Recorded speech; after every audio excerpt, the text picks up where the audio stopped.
If you carry a firearm and discharge your weapon in self-defense, you could face hundreds of thousands of dollars in legal fees and expenses. So carry the protection of CCW Safe, Self-Defense Legal Services membership.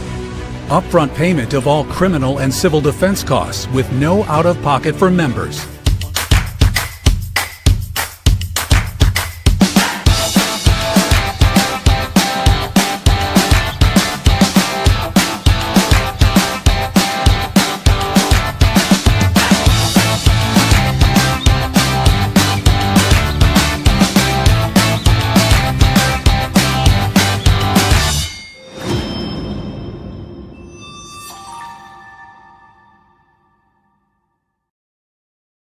We are back. I'm Chris Evans, the CEO of Survival Dispatch, joined tonight by my good friend Randy Nance, combat wounded Green Beret from back home in Texas. And below us, our good friend Jeff MD, 26-year CIA case officer, author extraordinaire.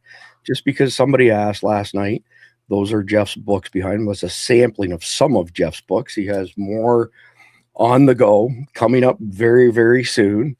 And tonight we're going to be essentially discussing the West versus the rest of the world post 9/11 2.0. But before we do that, we're going to knock out the conflicted question. I quadruple checked it, by the way, Jeff, and it's the same at the beginning and the end of the brief. I don't know who. You're just keeping me on my toes. Well, my assistant screwed up the brief. I don't have an assistant. I'm like the assistant, but anyway. So essentially, I screwed it up, but let's knock this out. All right, here we go. So those of you not familiar with this is from a game called conflictedthegame.com, and there are 14 card decks set in post-apocalyptic scenarios. Most, but not all of them, have some element of morality to them, hence the word conflicted. I'm going to read this off now. We want to see your answers in the live chat or down below in the comment section, and we will answer this at the end. Morgan and his wife, Mel, had a plan in place as to what they would do if a major catastrophe happened and they were separated. Do you and your family have a plan in case a disastrous event takes place, natural or man-made, and you suddenly lose contact with each other? Good question. And recently I sent to a friend of mine, I don't know if you guys are familiar with Mad Gear, but they specialize in dead tree format plans like this, so paper, right? And it prompts you to input all the information. Kick-ass format. They've got all kinds of really nifty products. I have no relationship with them. I have no discount code. It's just a really cool product. So with that being said, actually, Randy, it's too bad you missed last night, because the night before, when we were playing the outro video, the ice video, and you were dancing, Khalid and I could see you, because as admins, we see everything across the bottom of the screen. And I recorded it. And we played it last night as the closing video to share it with our audience. And the best part about it was that you were dancing away and had no idea that we could see you. So it was fantastic. Now, with that being said, you certainly have a following here on Survival Dispatch. So I've had multiple requests today asking that if I were to play Ice again, if you would dance for them. Now, what I haven't told the audience yet, but I'm going to have to let the cat out of the bag. Randy used to be a male dancer, just so you all know, back in the day. So you know he's a Green Beret. Once a Green Beret, always a Green Beret. Before that, he was a paramedic. But before that, he was actually a male dancer. He was a Chippendale. True story. I have the pictures to prove it from the waist up. But anyway, so I found this today, which is kind of interesting. I have no idea who this guy is, but he put his own words to Ice Baby. It's only 1 minute and 41 seconds long. I mean, Randy, I suppose if you were going to bust a move, this would be a good time, so that, you know, because it's an audience request. You can't say no to an audience request. You know, and several people have hit me up with messages, so I knew something happened, and they were saying good dance moves. I'm like, listen, you know, I can't dance. Oh my God. Bro, testing. It's getting deadly. Them agents ain't really friendly. Move when ice coming through.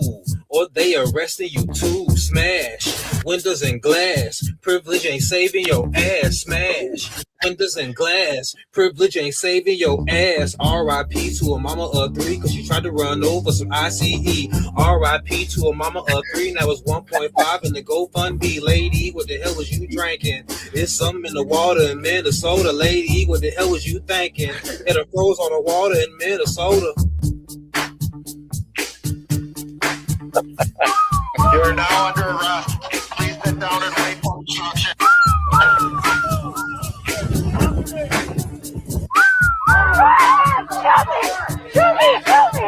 Protesters keep getting stupid. They out here begging for bullets. They keep getting slower. They trying to get run over. Flash, bang in your hand. Now you Australian breakdance. Flash, bang in your hand. Now you Australian breakdance. R.I.P. 2 magazines should have put his hands up for the ICE. R.I.P. 2 magazines. Now it's 1.5 in the GoFundMe. Big dog, what the hell was you drinking?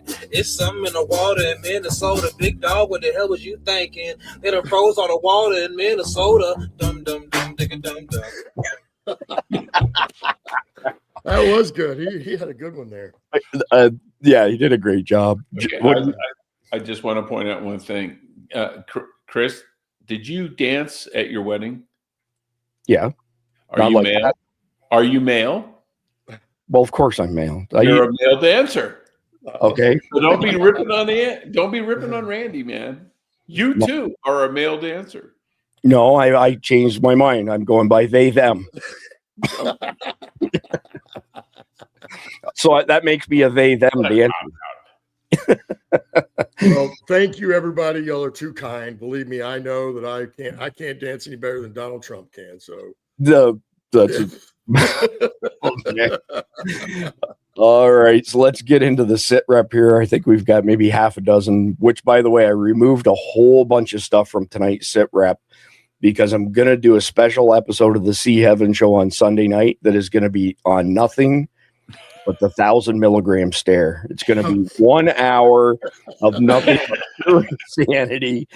And I've been saving a bunch of them. So I didn't want to ruin tonight's broadcast or something. Sponsored by Pfizer. Novartis. Exactly. So there is so much content out there. Yeah. So you want to talk ironic, by the way. So back in the in the fall, Basel Boz and a couple other guys, former CIA, came to me and they said, "Hey, we have concerns over Signal." And I said to them, "That's interesting. I have some concerns too." Well, fast forward, I thought, you know what? We got to get our community off of Signal. It's a heavy lift. We got to move them over to something better. So I built a server in December, put Element Matrix on it. We deployed it January the 1st. We've been migrating people over. We're not even halfway there yet, but the guys are doing a great job. The onboarding team's doing an amazing job. And all of a sudden this week has been nothing but Signal problems, Signal this, Signal that. So I wrote an article for Guardians, and just to be clear, we were never hacked. And Signal's encryption is okay because it's not their encryption, it's somebody else's encryption. It's the leaky metadata that is intrinsically tied to your phone number that's a problem, number one. Number two, almost every single application you run on a smartphone, you have what's called an endpoint vulnerability, meaning there's a record of what you type. So that's when you see these videos of somebody saying, yeah, we pulled up your deleted Signal messages. That's because they were stored locally and they had direct access to your phone, sort of thing, right? So the system that we built, you can use a web-based client called Cinny, C-I-N-N-Y, to connect to an Element Matrix. You could do it in an incognito browser. And if you don't save your password, there's nothing retained on your phone, period. So nobody could pick it up and use it against you per se. But it's just ironic that we started this process months ago, and now all of a sudden everybody's waking up to the fact. And I got a recent call from one of Basel Boz's guys. Look him up. He's a famous CIA tactical operator who said he spilled the beans on a bunch of stuff. Go read the article on Substack. I won't bore you with it, but let's get into this. So Data Republican says Reddit starting to notice. Yeah, the hackers of Stop ICE weren't kidding.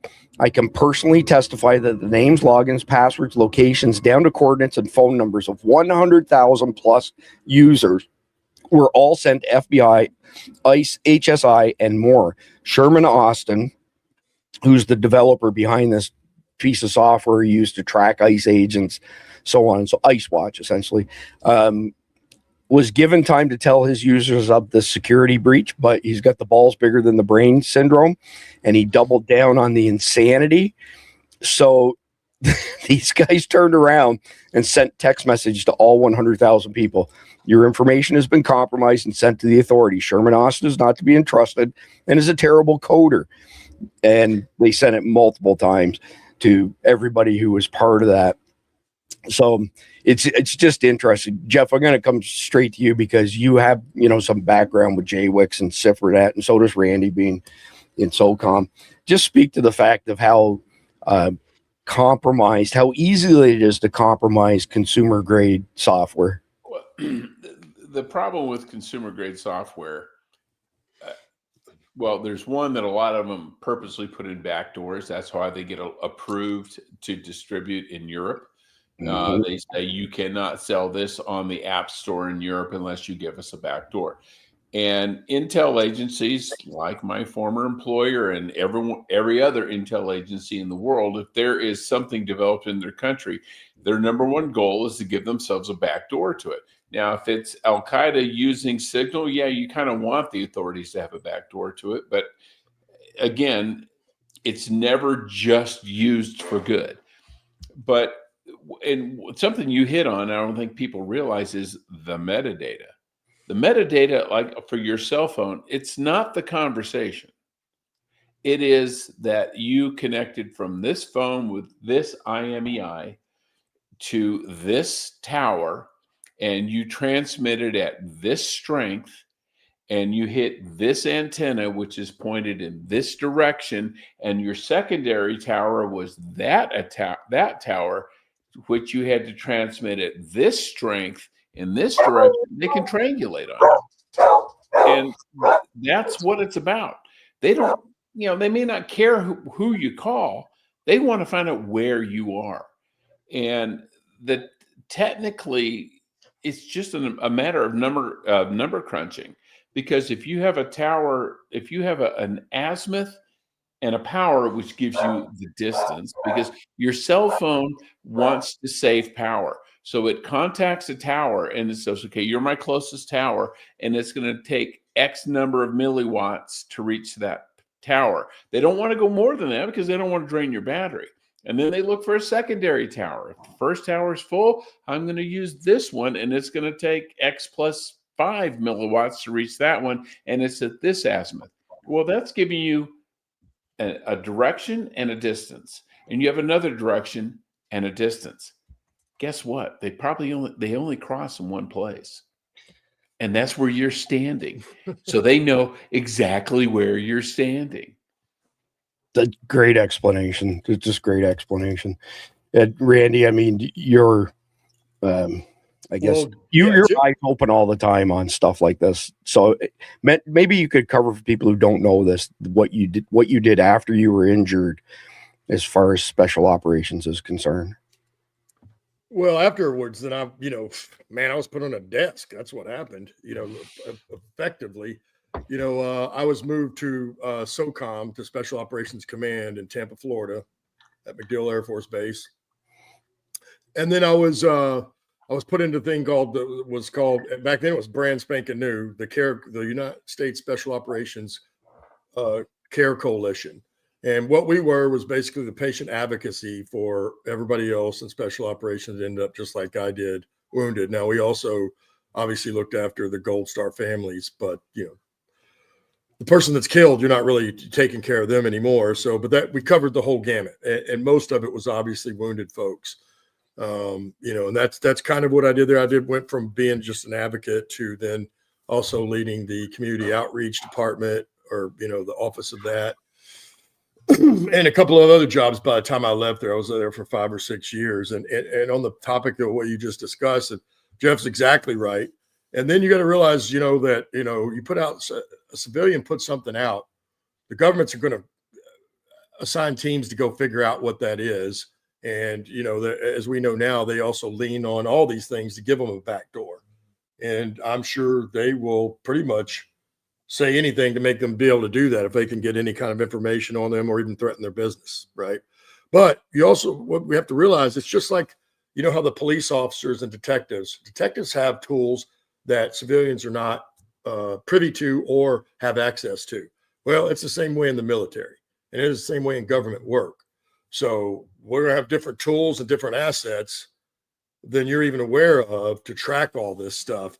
That's why I've said all along, there's got to be a reason why we haven't arrested these folks, like all these paid protesters, because all you have to do is follow the money, and they would be able to find all the little nodes and then where it went from there all the way back to whoever actually sent the money.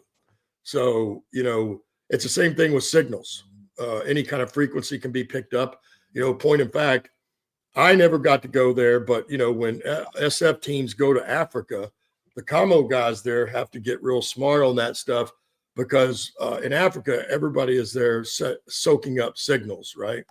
And so when you're shooting a signal, which the commo guy always has to, if nothing else, you're going to be communicating back with command wherever they are.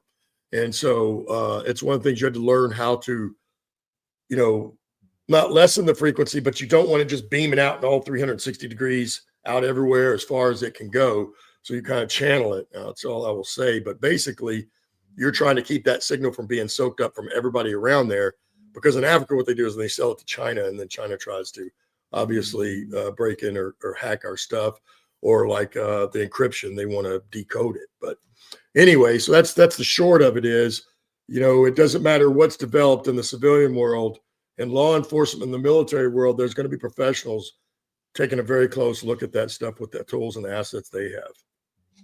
Yeah, thanks, Randy. I appreciate that. I got a message while you were talking there, so I'm just going to really, really quickly address it. And somebody asked why we didn't choose something like sessions. So it doesn't matter if it's sessions, Signal, whatever the app is. Number one, there's serious leaks and vulnerabilities in the Android keyboard in all versions, unless you replace the software for the keyboard, which you can do, but most people don't do that. That records everything that you do in plain text, especially if you're using predictive text or spell check. Okay. The same type of vulnerability used to exist on iOS, and I have both, so I'm not married to one or the other, but it was patched quite some time ago, to be honest with you. So the next part to it is virtually all of these, secure messenger apps that you install present what's called an endpoint vulnerability. And what that means is that the app is storing data on the device. It's storing the messages you sent. It's storing the messages you received. When you delete those messages, they are still stored on your device. So when I built our Element Matrix server, number one, it's not a single point of failure controlled by the WEF, which Signal is. And if you go to Substack, you can read my article on it if you're a Guardian. I covered it in very easy to understand terms. So how do you get around that? Well, you do what I mentioned at the beginning of the podcast here. So you use a web-based app like this. So this is called Cinny, Cinny. And when you use it in a private incognito window in a web browser, and you do not let it save your password, there is nothing saved on your device. So whether somebody physically gets their hands on your phone or they remotely access your phone, there is no endpoint vulnerability. So could our system be compromised? Any system in the world is built by humans, can be compromised depending on the amount of effort you want to make, which is what Jeff spoke to. As far as stuff that is non-military, non-intelligence, we are ahead of the pack. We have, I will flat out state, we have the most secure private community in the survival prepping space, bar none, number one. Number two, I already have creators coming to me who were just as concerned as we were. We got deplatformed, we got suppressed, we got censored during the whole Biden installation over things like the 2020 election and Charlie 19 and weather modification, and the list goes on and on and on. And I will never let that happen again. I am not outsourcing trust to anybody ever again for this stuff. So the server I built, the only vulnerability we would have is if Big Brother went to the ISP and said, cut the internet connection to that server. Okay. I get 3 daily server images that go offshore that I can restore to another server offshore in about 3 hours flat. And we're back up and running exactly where we left off. So like I said, I have creators now approach me saying, hey, wait a minute, you're right. At some point in time, power will swing back to the left. It's all by design. Everybody's installed and it's meant to be adversarial. And at that point in time, every single person who's, you know, a conservative, a libertarian, lowercase L, you're going to get hammered, and you're going to get hammered worse than what we went through during the Charlie 19 debacle. So hopefully that's not too overly technical, but at the end of the day, if you use a web-based app with E2EE end-to-end encryption, and the keyboard is not recording stuff that you're typing into it, and you don't save your password on your device, it would take a tremendous amount of effort to break into your, you know, communications, your device, and the juice wouldn't be worth the squeeze. Wouldn't be worth the squeeze for me. We don't promote anything that's illegal. We don't promote anything outside the rules. You know, do I want to maintain privacy? Absolutely, because I don't want our information falling into the liberals' hands, you know, the crackpots out there. But as far as legal is concerned, we don't break any laws. We don't encourage people to break laws. We just want to have the right to exercise our First Amendment right to speak freely. So apologies for that. Did not intend to go down that. But Randy and Jeff, this one will hit home for you. This guy here was a pretty well-known sniper during GWAT. He's good friends with Matt from Demolition Ranch. And listen to what he has to say with regards to Delta Team. And he wasn't Delta Team. This guy was a sniper, but did do some missions together. It's crazy. 1 minute and 15 seconds. Are you serious? I'm dead ass serious. No one can hold a candle to Delta. Like when I say they're good, we've done buildings, like we've cleared buildings with them. Or they'd hit one target and our helicopter would land right next to theirs and we hit this target, call them SIMO hits. The speed at which they move and the lethality of how they conduct themselves in night, high stress environment, like watching these guys work, it's no bullshit when I say like ninjas. I've never seen a dude sprint and like pluck people, pause, pluck dudes, pause. Again, I never seen a dude sprint on a dead sprint and like engage targets at a dead ass sprint, clear a room, rescue a hostage, get out in like 3 minutes or whatever. It's phenomenal. They're like ninjas. The most lethal people on the planet, most lethal. You get 3 of them dudes, 3 guys can damn near win a war. They're lethal. They're really fucking good. Randy, I got to come to you first as a right, man. Well, it's what I've been telling people for years, you know, because really, you know, SEAL Team 6 has got a lot of press coverage and news and books and all that stuff.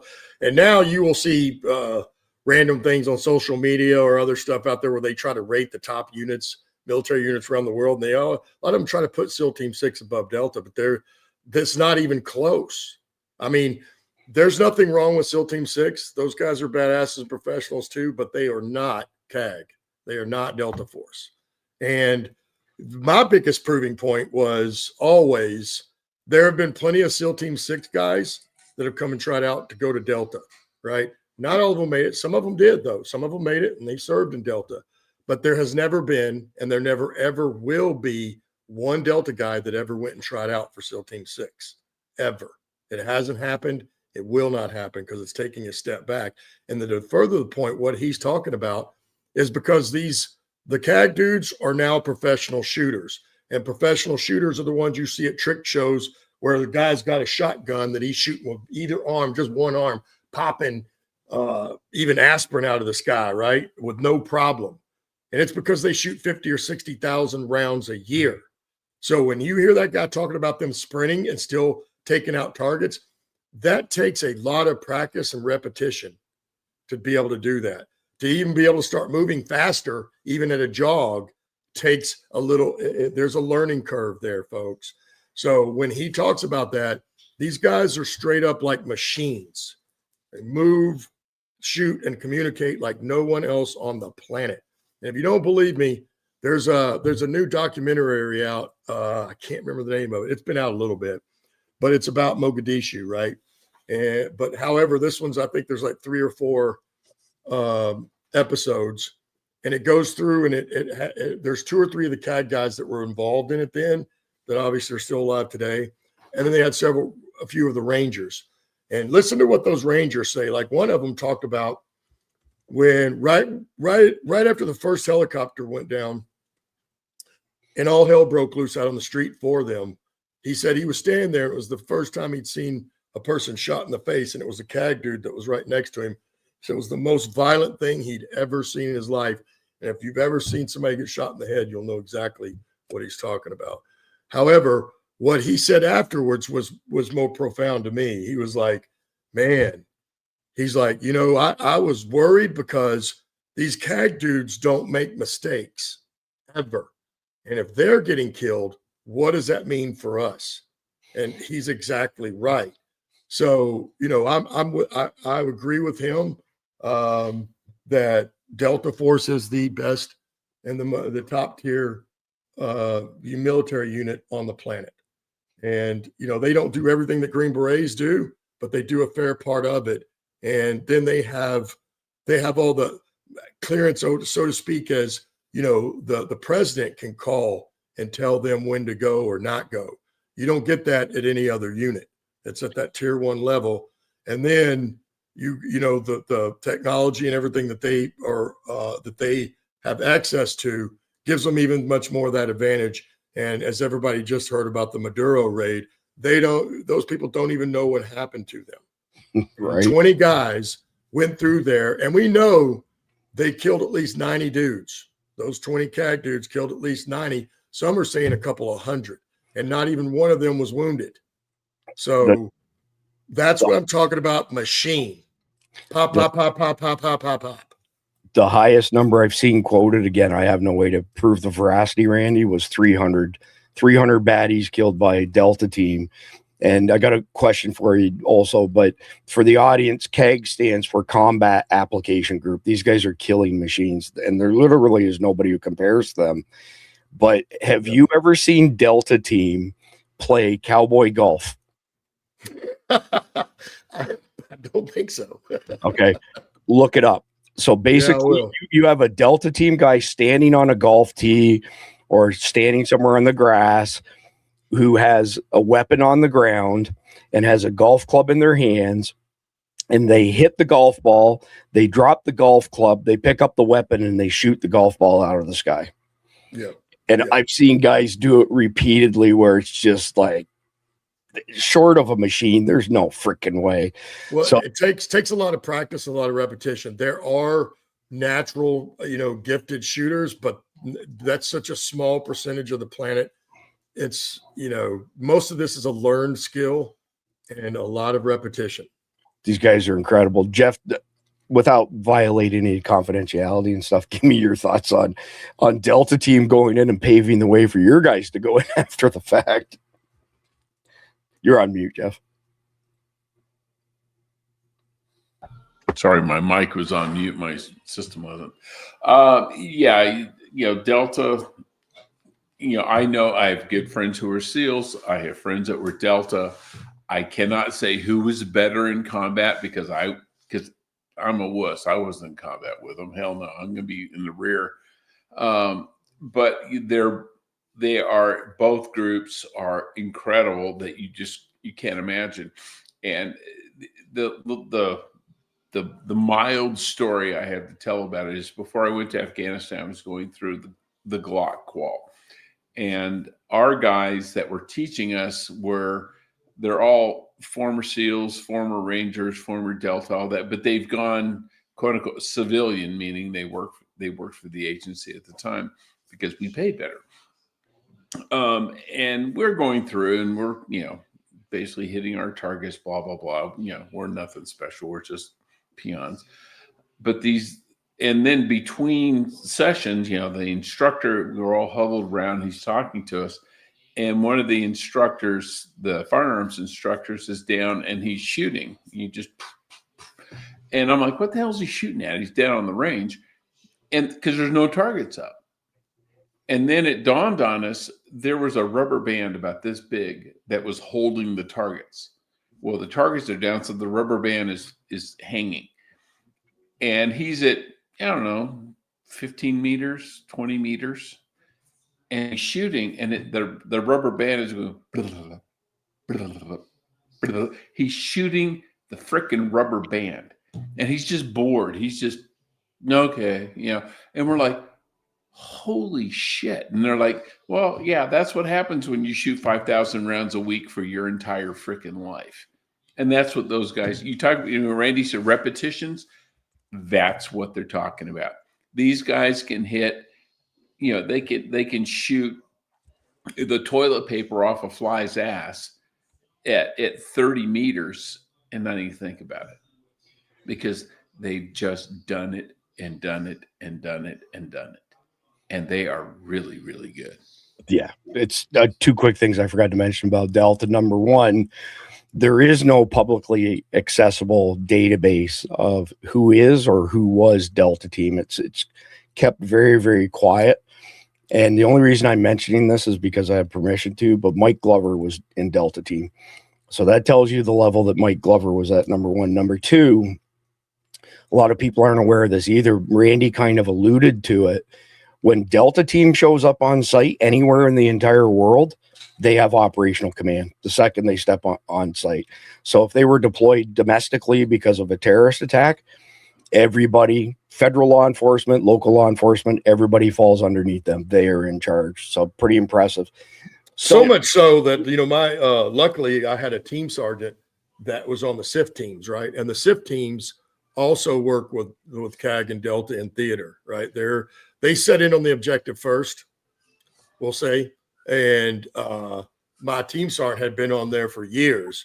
So when we would write up targets that we knew would get cherry picked by CAG, we would downplay it a little bit so that we could go action the target. Because if we send it up like it's supposed to be written up full bore, then it's, a lot of those do get plucked by CAG, and that's exactly why. Well, I met a guy, and I'm not going to give his name, but he was a, Don Man, who SEAL Team 6, introduced me to him, and he was a Delta commander.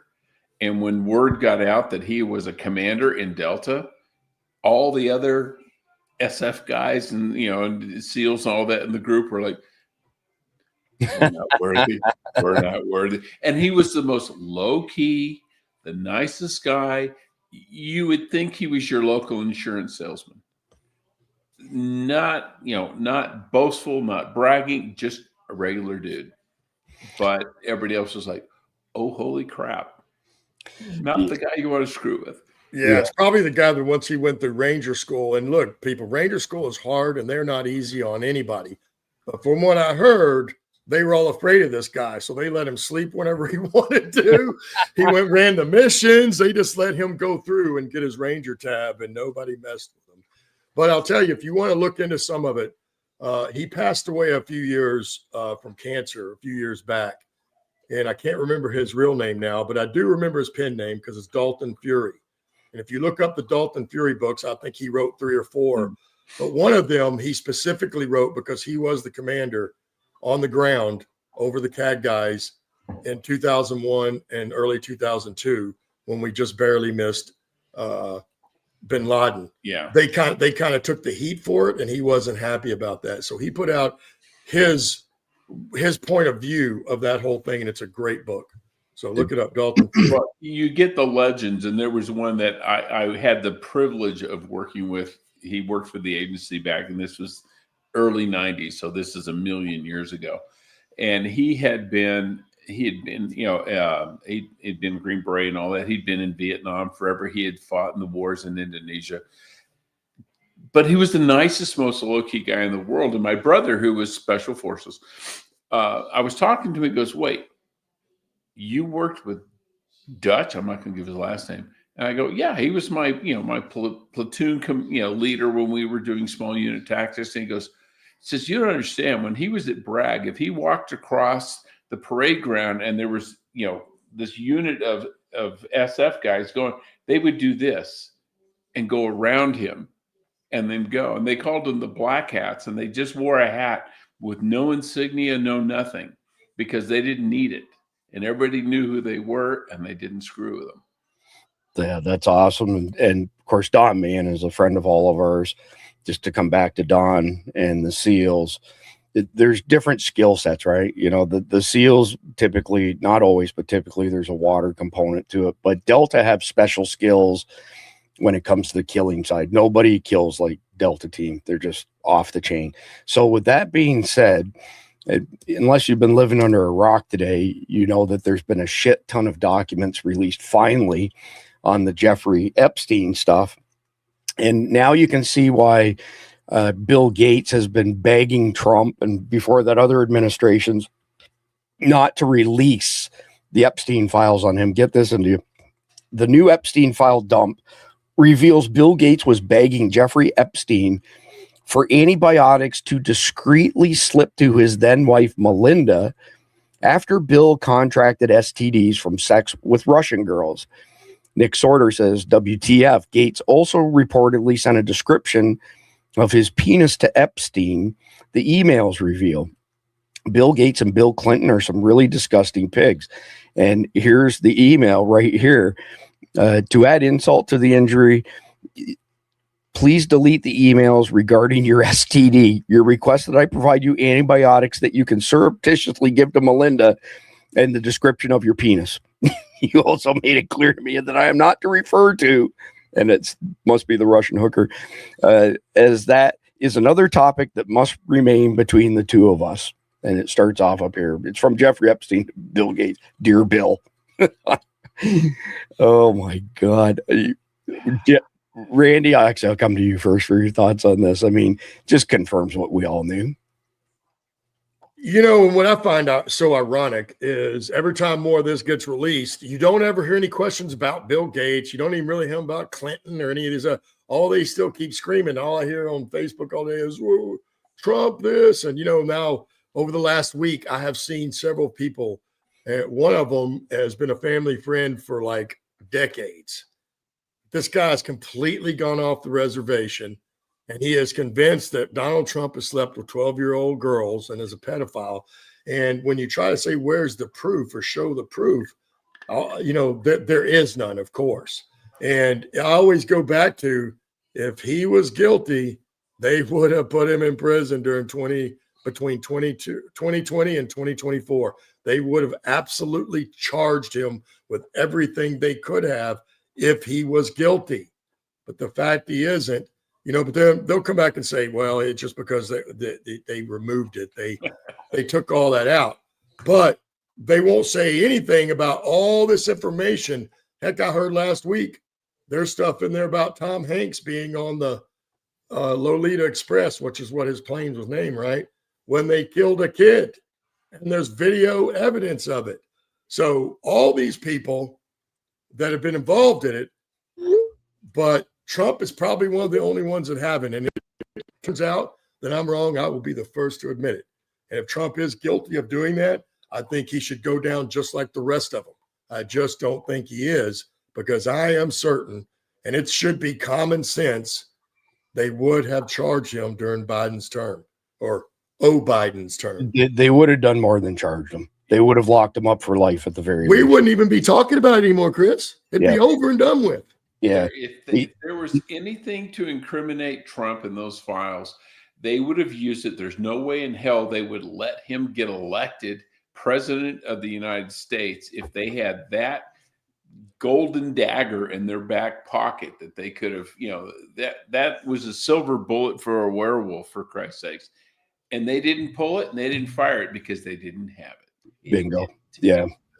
The only thing I have to say on this is that if Bill Gates doesn't get canceled as a result of this, then there will never be any accountability in this matter ever. Because I'm really tired of all the media and all these liberals acting like, one, he's some kind of doctor, he's a scientist. Like, this guy's supposed to be the smartest man on the planet. He knows every discipline, which is completely false. No, completely false. He didn't even graduate from college. He has an honorary degree. Yeah, that's right. It doesn't even matter. It really doesn't matter. The point is, okay, if he was banging Russian hookers, okay, depending on where it happened, not against the law. He gets an STD. It's happened before. He gave it to his wife. That's happened before too. Okay, all these make him a scumbag, but it doesn't make him a criminal. But the point is, they are looking beyond this, or they're ignoring the facts so that they can pursue a lie against Trump. Because believe me, if there was evidence that Trump had slept with a 12-year-old and done all this, it had been out by now. 100%. So, I'm not saying, Gates is going to go down. He's not going to go to prison, because what I've seen so far, it's not to say he hadn't done anything else, but what I've seen is not criminal. It's amoral, but it's not criminal. But the point is, they still look at him as he is some sort of thought leader. Right. And he is not. He speaks on the climate change. What the hell does he know about climate change? He's a computer nerd. He was a software dork who stole his most important product from another company and then ran with it.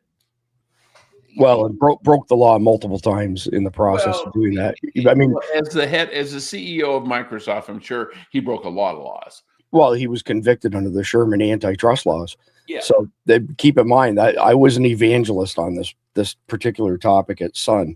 So what happened is he went to all of the OEMs back in the day. So Gateway, Dell, HP, Compaq, all of them. And he said, here's the deal.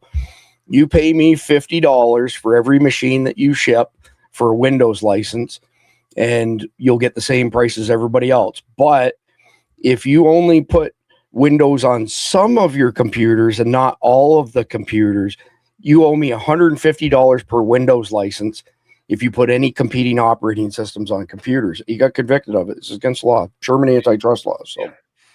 So anyway, moving on from that, we've only got a couple more left in the sit rep here.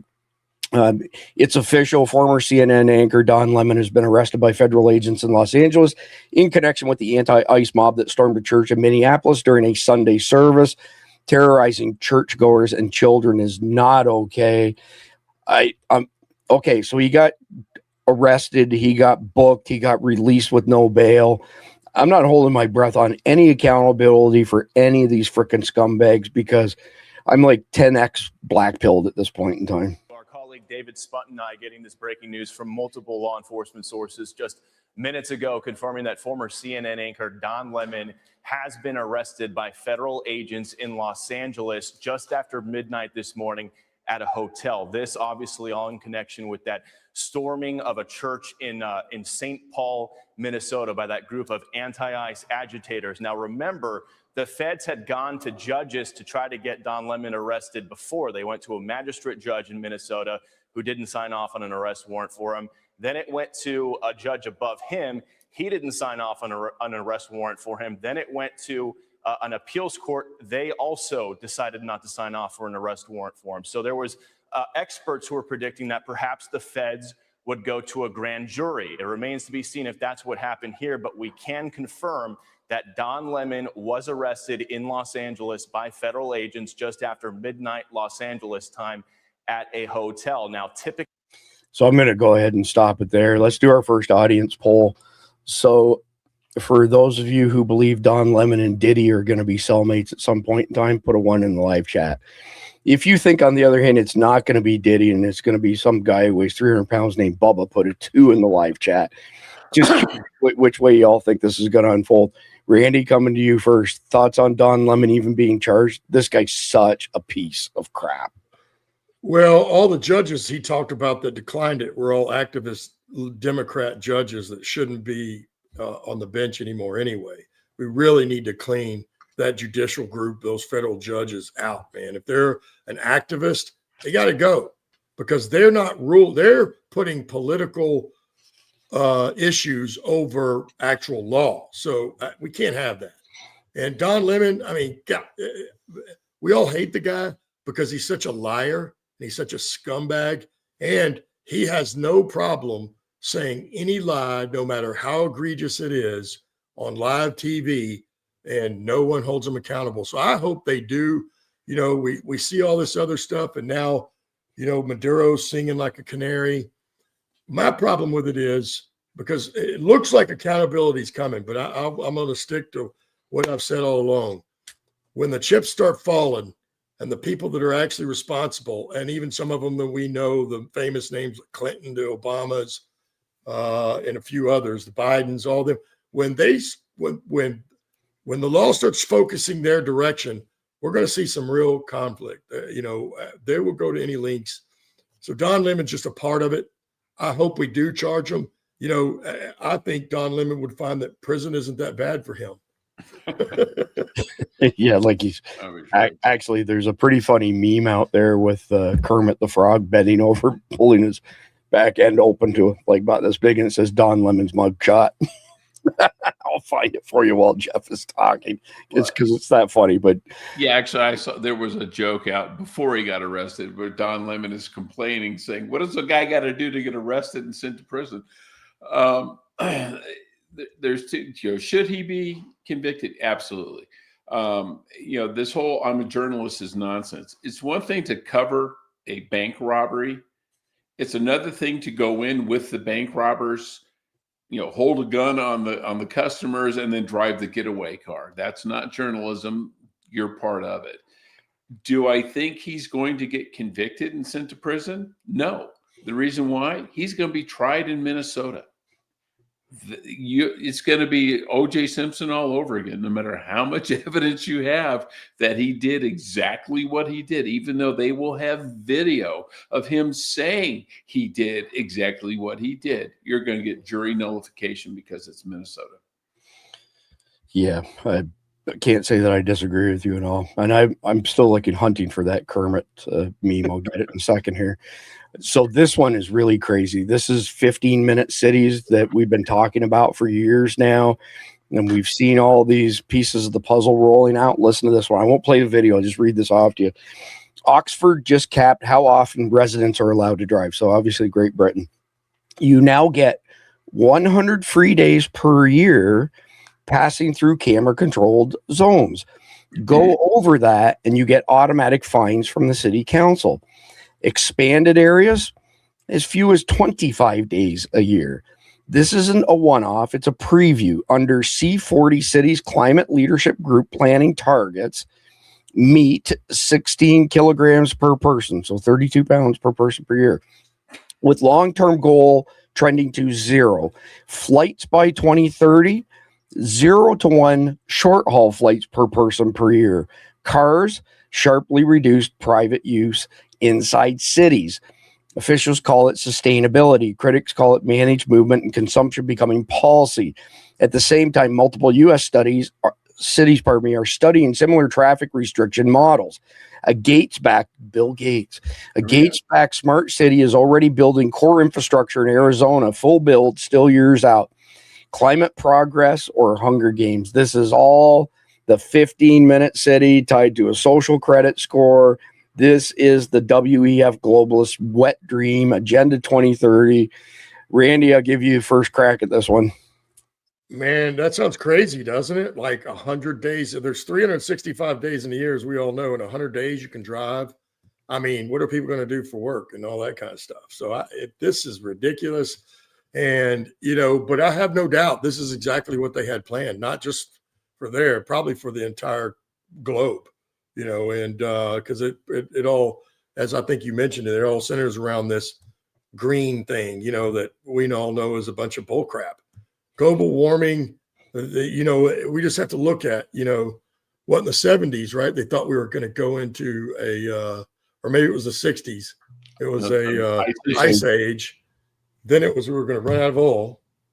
Then all of a sudden, by the 80s, it went to 90s. It changed to the carbon dioxide, right? And then they changed it instead of global warming. When that petered out to global warming, and then they put all these measures in place, including for farming and everything else. I mean, the only thing you can deduce from that is they're trying to kill us. Even the meat there down to zero at some point. Humans have to have meat, and I don't care about the people that are that don't eat meat and all the rest of the stuff that's out there now. Those people aren't as healthy as they say they are. They think they are. That's a fact. So this is just absurdity, and it's more of the Bill Gates crap is what this is. Yeah, it's dystopian. I mean, at the end of the day, though, you can't fight back if you're malnourished and hungry, which is why they want to take high quality protein away from you, right? Watch, Chris, you know that they're not taking it away from themselves. If we were able to go to their house, they've got it all. They're eating filet mignon. Yep. 100% there. Go ahead and add to that if you'd like, Jeff. Well, yeah, it's all about controlling you, but in the name of, the environment and the greater good, blah, blah, blah.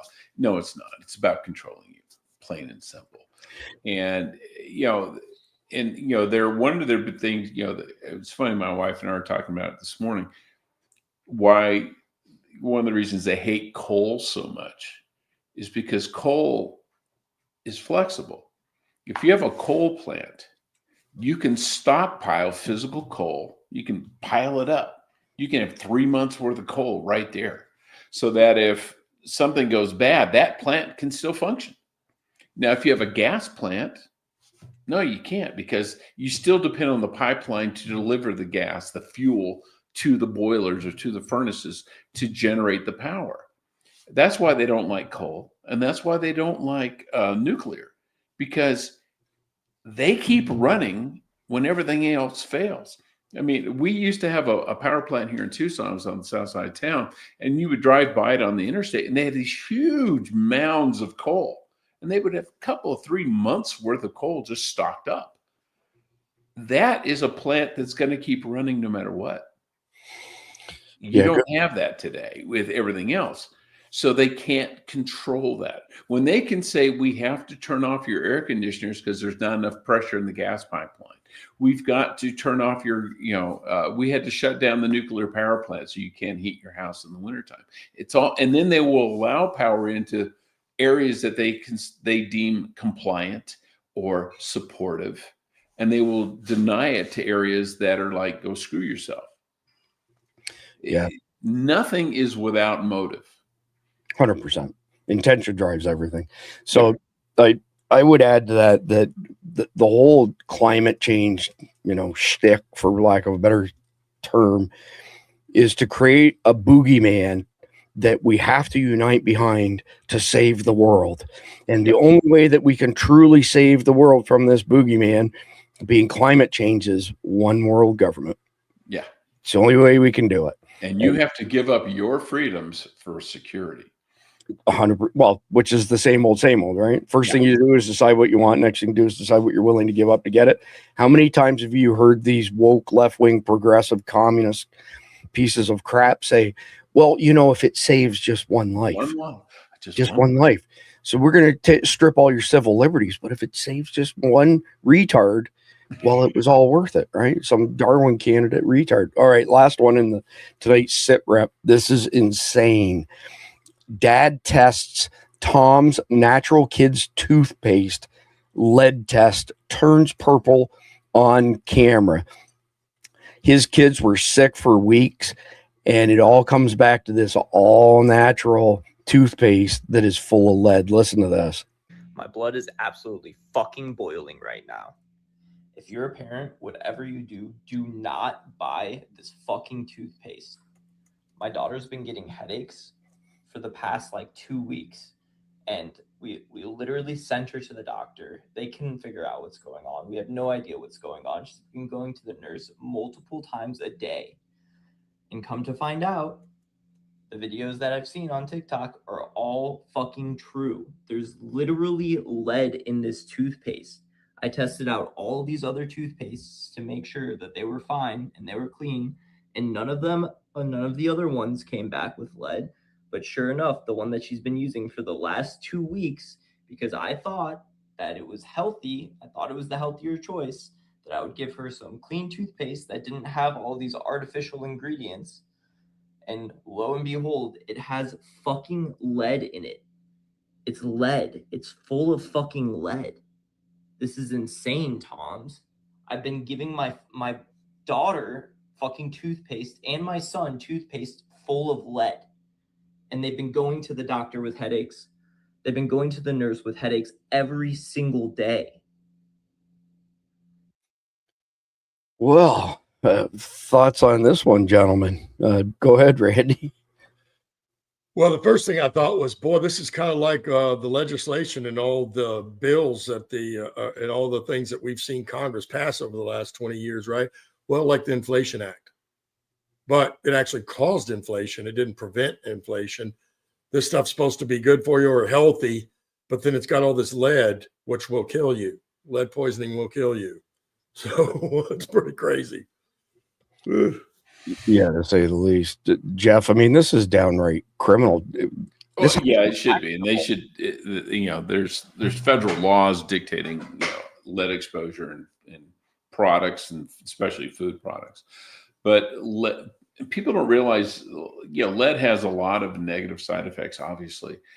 But one of the ones is it affects your cognitive ability.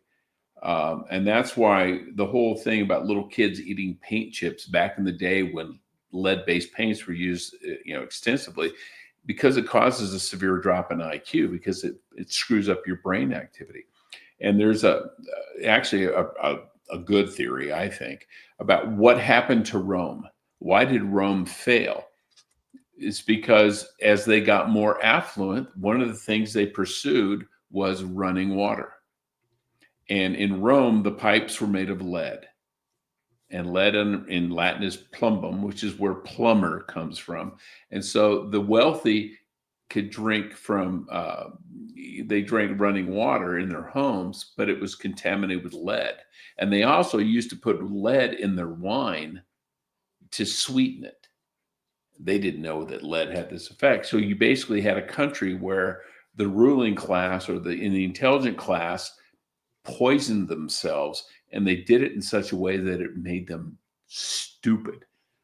And Rome failed. Go figure. Your videos froze up on my end. Yeah, I know. I'll get in there and fix it. Okay, no worries. Well, I've just got something I want to share with y'all. I managed to find it. I found Don Lemon's mugshot from very early this morning when he was arrested in Los Angeles. There he is, Don Lemon's mugshot.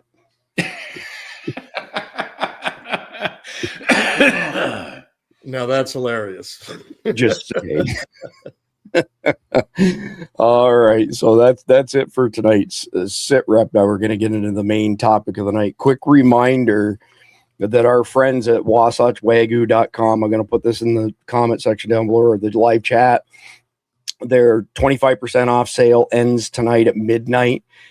SD25 is the code. You'll also get a 4-ounce bag of their jerky for free. This stuff is crack cocaine. I have the next audience poll, by the way. So you may recall Jeff mentioned that this ghost pepper is like off the chain. For those of you who would like to see Jeff eat this on screen, he has them in his possession. Put one in the live chat. If you would like to see Jeff eat one of these and not be allowed to have any water for 30 minutes, put a 2 in the live chat. This stuff is amazing jerky, by the way. And not to be forgotten, our friends at carnival.com, 100% American, everything. The beef has nothing in it. No antibiotics, no histamines, no mRNA, 100% American ranchers. Carnival.com, eat meat for 10% off, but even better, sign up for a subscription and you'll lock in your price for the next 12 months. And you'll also avoid the next price hike, which is coming rapidly. So with that being said, when Khalid and I wrote this 144 episode series, it was all predicated on one thing. What does America look like post 9/11 2.0? So you can watch any of these videos in order, out of order, one here, one there, and they all stand on their own as long as you have that one piece of context. So I'll give you the Cliff Notes version on 9/11 2.0. It is slightly updated due to new intelligence that we've just received this week. It is no longer the jihadis attacking 10 to 15 tier 2 American cities. It's the jihadis attacking 15 to 20. I'm not on the screen yet. Hold on a second. There we go. It's no longer the jihadis attacking 10 to 15 tier 2 cities. It's the jihadis attacking 15 to 20 tier 2 cities, either very close in time or at the same time, coast to coast. And what it looks like is it looks just like Mumbai 2008, but on steroids. So imagine this: 20 American cities under attack, 10 to 15 sleeper cells in each of those cities, 4 to 12 jihadis per sleeper cell in each city. Those jihadis will be dressed up as police. They'll be dressed up as paramedics. They will have cop cars, which have been stolen in large numbers. They've even stolen lettering kits that go on cop cars so that they didn't even have to steal the cars. Stolen ambulances, stolen fire department equipment, and they're going to hit soft targets first. So you're looking at things like schools. And when the first responders are dispatched, now imagine this: one city, 15 simultaneous attacks at soft targets. There's not enough first responders to respond, okay? So like Mumbai, you've got these command and control teams in Afghanistan, Iran, and probably Pakistan that'll be directing these bad guys. The bad guys this time around, in addition to the command and control guys watching live news and social media, these guys will have body cams on, and they will be getting instructions from their handlers in these command and control centers. So they'll be saying, don't go to target A, go to target B. Hold up, wait right where you are. There are a bunch of first responders heading your way. Get ready to set off the VBIEDs, vehicle-borne IEDs, and they'll wait until they're drawn in, and the secondary and tertiary attacks will be worse than the primary attacks. If nothing else, if you or somebody you know is unfortunate enough to be caught on the X during an attack, but fortunate enough to survive, get as far away as fast as you possibly can. Do not stop and talk to anybody who appears to be a first responder. As a matter of fact, you probably want to avoid them because many of them will be the bad guys posing as first responders. This is not a new tactic on their part. They've been doing this for decades. Then imagine them attacking all of these targets through each city for several hours before they converge on the level 1 trauma center. So taking over a level 1 trauma center in a tier 2 city means it's probably a couple hours to the next level 1 trauma center, which means people who require immediate care at a level 1 trauma center are probably going to be triaged and not be helped and not be able to survive. Number one. Number two, tremendous psychological damage. When they siege these level 1 trauma centers, they booby trap them with bombs. There is a limited amount of intelligence saying we may even see, box trucks that are labeled up as ambulances pull up to the front and do a Timothy McVeigh and blow the front off the hospital before they siege the hospital. These guys will be wearing the invisible suicide vests with dead man switches. So if we shoot them, they fall down, they blow up everything around them, including first responders or whoever's unsieging the buildings. Each of them will have, on average, 3,000 to 5,000 hostages in them. We do not have enough manpower to unsiege them all in short order. But Delta Team, we've got Delta Team, we've got the FBI hostage rescue teams. There's 4 teams, a grand total of 140 officers, and maybe LAPD SWAT team, which is widely regarded as the most elite SWAT team in the country, if not the world. So it'll take some time to unsiege these buildings. Now, while that's going on, imagine these flights coming in from Europe that have jihadis on them with the invisible suicide vests that can only be detected by millimeter wave scanners. We only have 3% of our airports here in America have them, virtually none elsewhere in the world. And once the planes come in for a landing over a major city, they detonate themselves. It'll be bad enough that they kill maybe 200, 300, 400 people on the plane, but the psychological impact of body parts and luggage and plane parts falling all over these cities, on top of which we will have planes domestically hijacked that will be assisted by jihadis working at the airport authorities. We've already been arresting people. We arrested 2 ISIS guys at the Miami airport months ago. And their job is basically the bad guys, the Al-Qaeda bad guys who are in charge of the aerial piece. They want to walk through the TSA security, because after the investigation is done and we realize that these bad guys walked right through security checkpoints with invisible suicide vests on, guess what happens to the airline industry?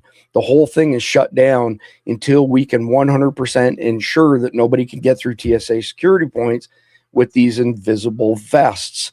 So you're potentially looking at sieges that could last upwards of a week. During that week, the jihadis will be torturing, maiming, beheading, killing Americans, broadcasting this out because they'll want everybody to know what they've done. The death toll will be significant. The psychological damage will be significant.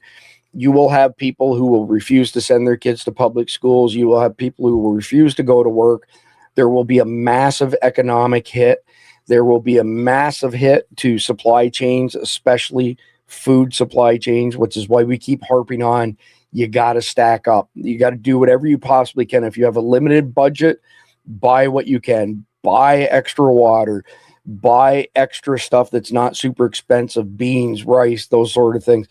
If you have the means to do it, stock up on Carnival. This is the best thing you can do, because when the grid goes down after the initial attacks, this has a shelf life of 25 years. It's not going to go bad. Get yourself some Wasatch Wagyu, by the way, which I make sandwiches out of, because my wife said they were for snacks and that they weren't a meal, and I proved her wrong because I made sandwiches. By the way, lots of Survival Dispatch Guardians make sandwiches out of them as well. And as soon as the boys come back on stage, I promise I'll send out the links and those discount codes. So with that being said, tonight's main topic, like I said, West versus the rest. So global realignment, the post-Western world emerges as rivals reject U.S.-led order. So imagine a global realignment while we're at our weakest and being attacked, where adversaries like China, Russia, Iran, and their proxies start actively challenging U.S. power. Perfect time for China to take Taiwan. And what are we going to do? Absolutely nothing. And because we're going to be trying to look after ourselves. And what this does is our resources will be spread so thin. I've said it before, I'm going to say it again. Your personal, your family, and your community preparedness now are a responsibility and not an option. Nobody is coming to save you. Somebody made a snide comment in the live chat the other night ago how I was wrong that nobody's coming. Nobody's coming. Believe it or not, that's entirely your choice what you do with that piece of information, but nobody's coming to save you, period. So I titled segment 1, Chaos Hits Hard in Targeted Cities. So when terrorists strike 15 to 20 cities at the same time, emergency crews rush to multiple spots. They're dealing with fires. They're dealing with injuries. They're dealing with confusion that will tie up the roads. It will absolutely cripple the cell phone system. First responders have FirstNet, which gives them priority. But this is also why we keep telling you have to have redundant comms. And you have to learn your redundant comms. You have to test your redundant comms. And when you buy those cheap-ass Baofeng radios that say, 35-mile range, 25-mile range, bullshit. They will not do that unless you're in the salt flats or you have access to repeaters.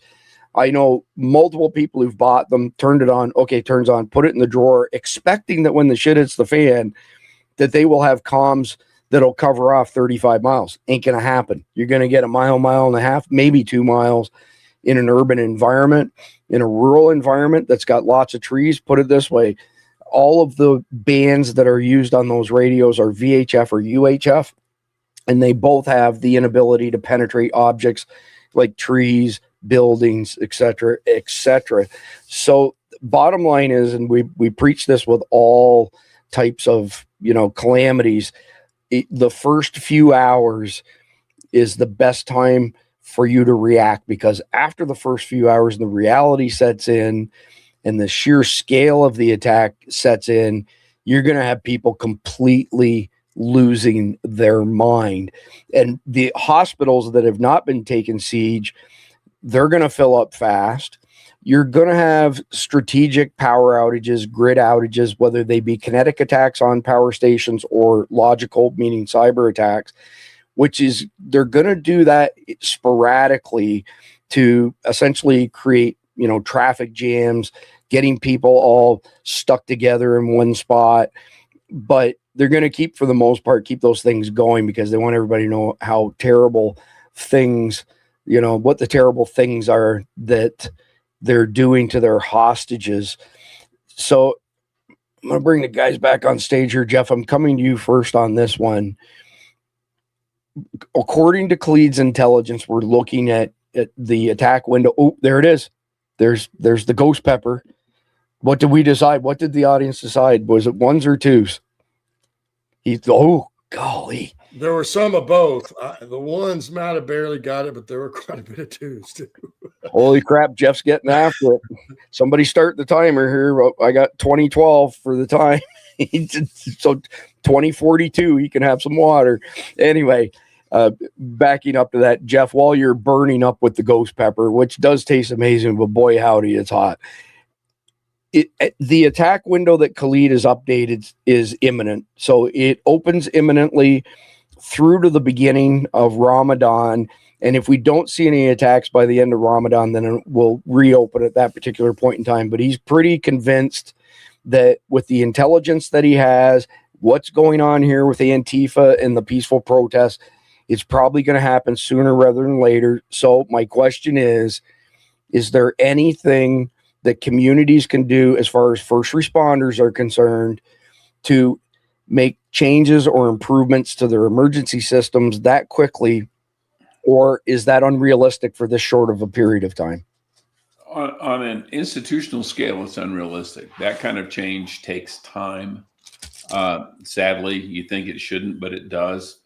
And I think one of the reasons I think Khalid may be right is if I was a terrorist, I would take advantage of the chaos in these liberal cities, because if you do something, it's not going to be attributed to ISIS or any other terrorist group. It's going to be attributed to, the left will attribute it to ICE, like ICE is going to go blow stuff up.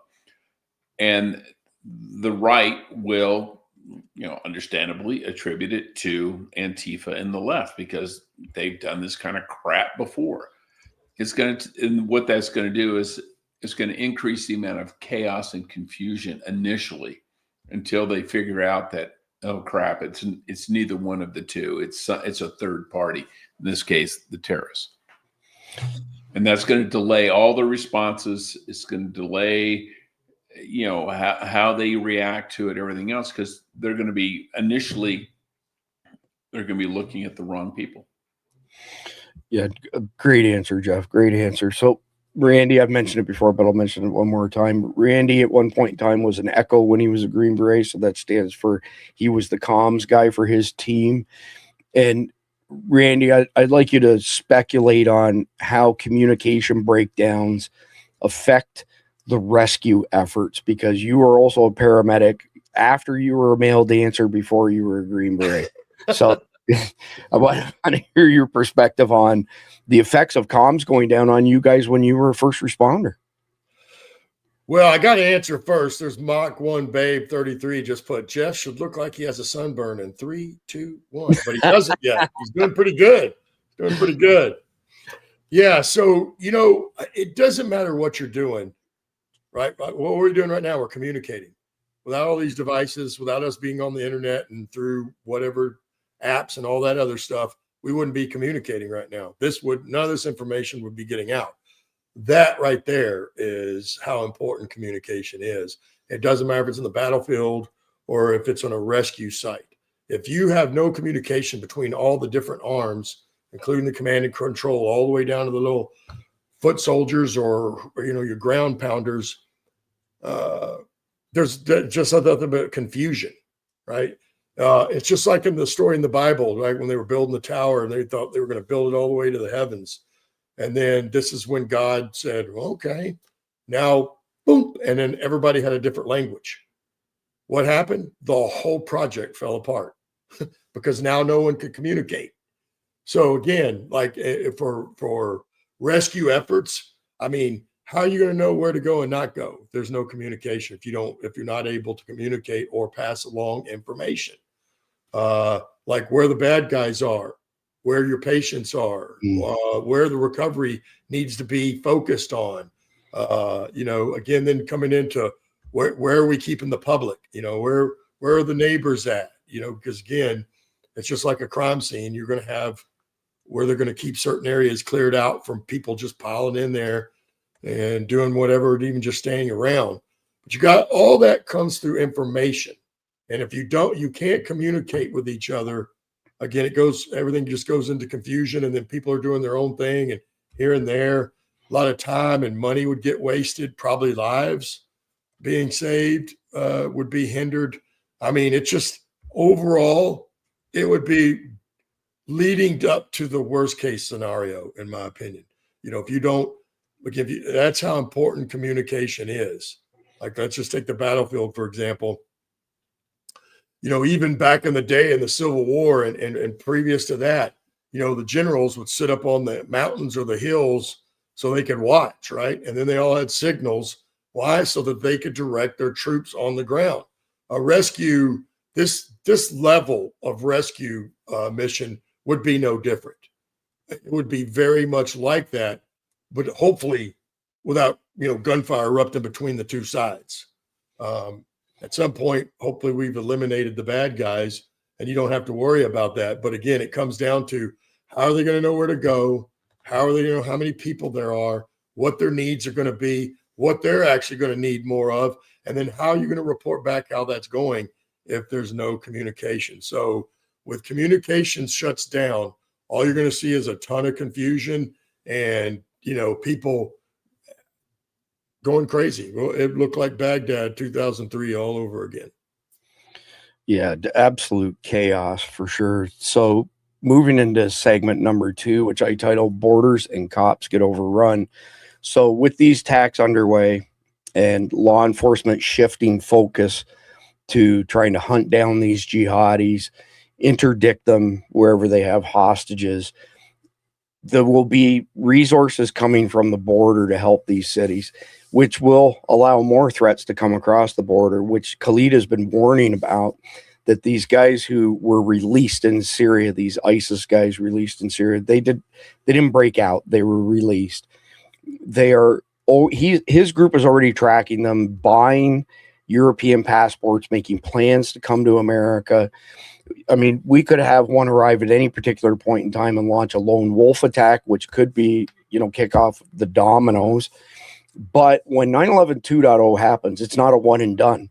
It will forever alter America and the world, where we will have ongoing terrorist attacks throughout our life, our kids' lives, and their kids' lives at the very least, because we admitted tens of millions of people from third world shitholes who hate our country. We know that there's at least 218,000 special interest aliens on the loose, thanks to Mayorkas and Biden and ultimately Obama and Brennan. And you're looking at probably something like 2,000 to 3,000 highly trained jihadis pulling off 9/11 2.0. And think about that versus 19 for 11 or 9/11 1.0. But pardon me, the follow-on attacks are going to go on and on and on. So now think about this. You've got overworked police. You've got border agents, ICE agents redeployed because law enforcement, one, there's going to be a bunch of them, unfortunately, killed in the secondary and tertiary attacks, but they're also going to be overworked. They have their families to contend with, and something else they have to contend with, thanks to, the woke progressive shitheads in our country. Post-2020 cops are not the same as prior 2020 cops.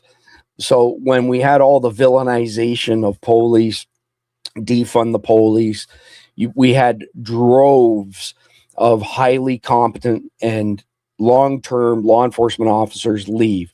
When those agencies went to hire people across the entire country, they found that people couldn't pass the entrance exams. So they dropped the barrier to entry. And now we have cops like Acorn Cop here in Florida is a prime example. The national average is running somewhere around 20-25% below the head count that law enforcement agencies should be at. I would argue that the effectiveness is actually maybe 50%, because 25% of the law enforcement officers that are post 2020 cops, they're more of a liability than an asset. So, I mean, it just makes a bad situation even worse. So what's that going to do? That's going to spike crime. And, you know, there's going to be slower response times than we already have, to the point where you're probably just going to flat out, if you call 911 and the system's up, they're probably going to say, yeah, we don't have anybody to dispatch to help you. You're on your own. And when the border gets neglected, like it was under Biden, I'm not saying the current administration will purposely, you know, leave the door open, but as you start juggling resources around, there's going to be the smuggling is going to increase, whether it be drugs, human trafficking, whatever the case may be. And it's going to be really tough for us to cover all the bases. And, you know, just like Randy said, or Jeff said, pardon me, what a perfect time for the jihadis to attack us in conjunction with our enemies to attack us, whether it be here or overseas. It's a nexus of, you know, a perfect storm. So let me come back to you first on this one, Jeff. What challenges does law enforcement face when they have very limited resources? Like, walk us through a theoretical situation of law enforcement facing something dire and having very limited resources at their disposal. Well, you know, you have the city and it's been attacked, and the police deploy, and then, okay, say the terrorists do what Khalid's predicting, that they attack the first responders and wipe out a bunch of them. And then they go to other secondary attacks. You've got reduced police force. You've got multiple target sites, and you do not have enough manpower to respond to all of them effectively and safely. You can send 2 guys into a meat grinder and they'll be dead. Or you can send 8 guys and they have a chance of surviving and solving the problem. So the problem is going to be triage. Which incident do you respond to and which one do you not? If they're attacking an old folks home and attacking a school, where do you send your people? Most people would say you send it to the school. And as an old guy, you know, I agree with that, because, you know, if I'm going to spend my resources to save a life, I'm going to save a life that has 60 more years on it than one that has 6 days or 6 years on it. It's cold, but that's the kind of analysis that people are going to have to do, and they're going to have to do it on the fly. So, well, I was just going to say, interesting that you brought up, you know, retirement homes, assisted living facilities. There is intelligence that's come up repeatedly, marking those as targets because of the psychological impact of our most vulnerable being attacked. And that, so it's at either end of the age spectrum, right? Whether it be schools, living facilities, these are the people in our society who can't defend themselves, you know? But the only thing worse than killing a bunch of, you know, old people in an old folks home is killing a bunch of little kids in a nursery. Right. And we've seen that before too. We saw that on October 6th, where they targeted and slaughtered babies. You know, Hamas did. And I'm sorry, if I had a choice between seeing my child killed or my grandmother killed, I'd rather see my grandmother killed. At least she's had a life. Yeah, it's not a good choice, but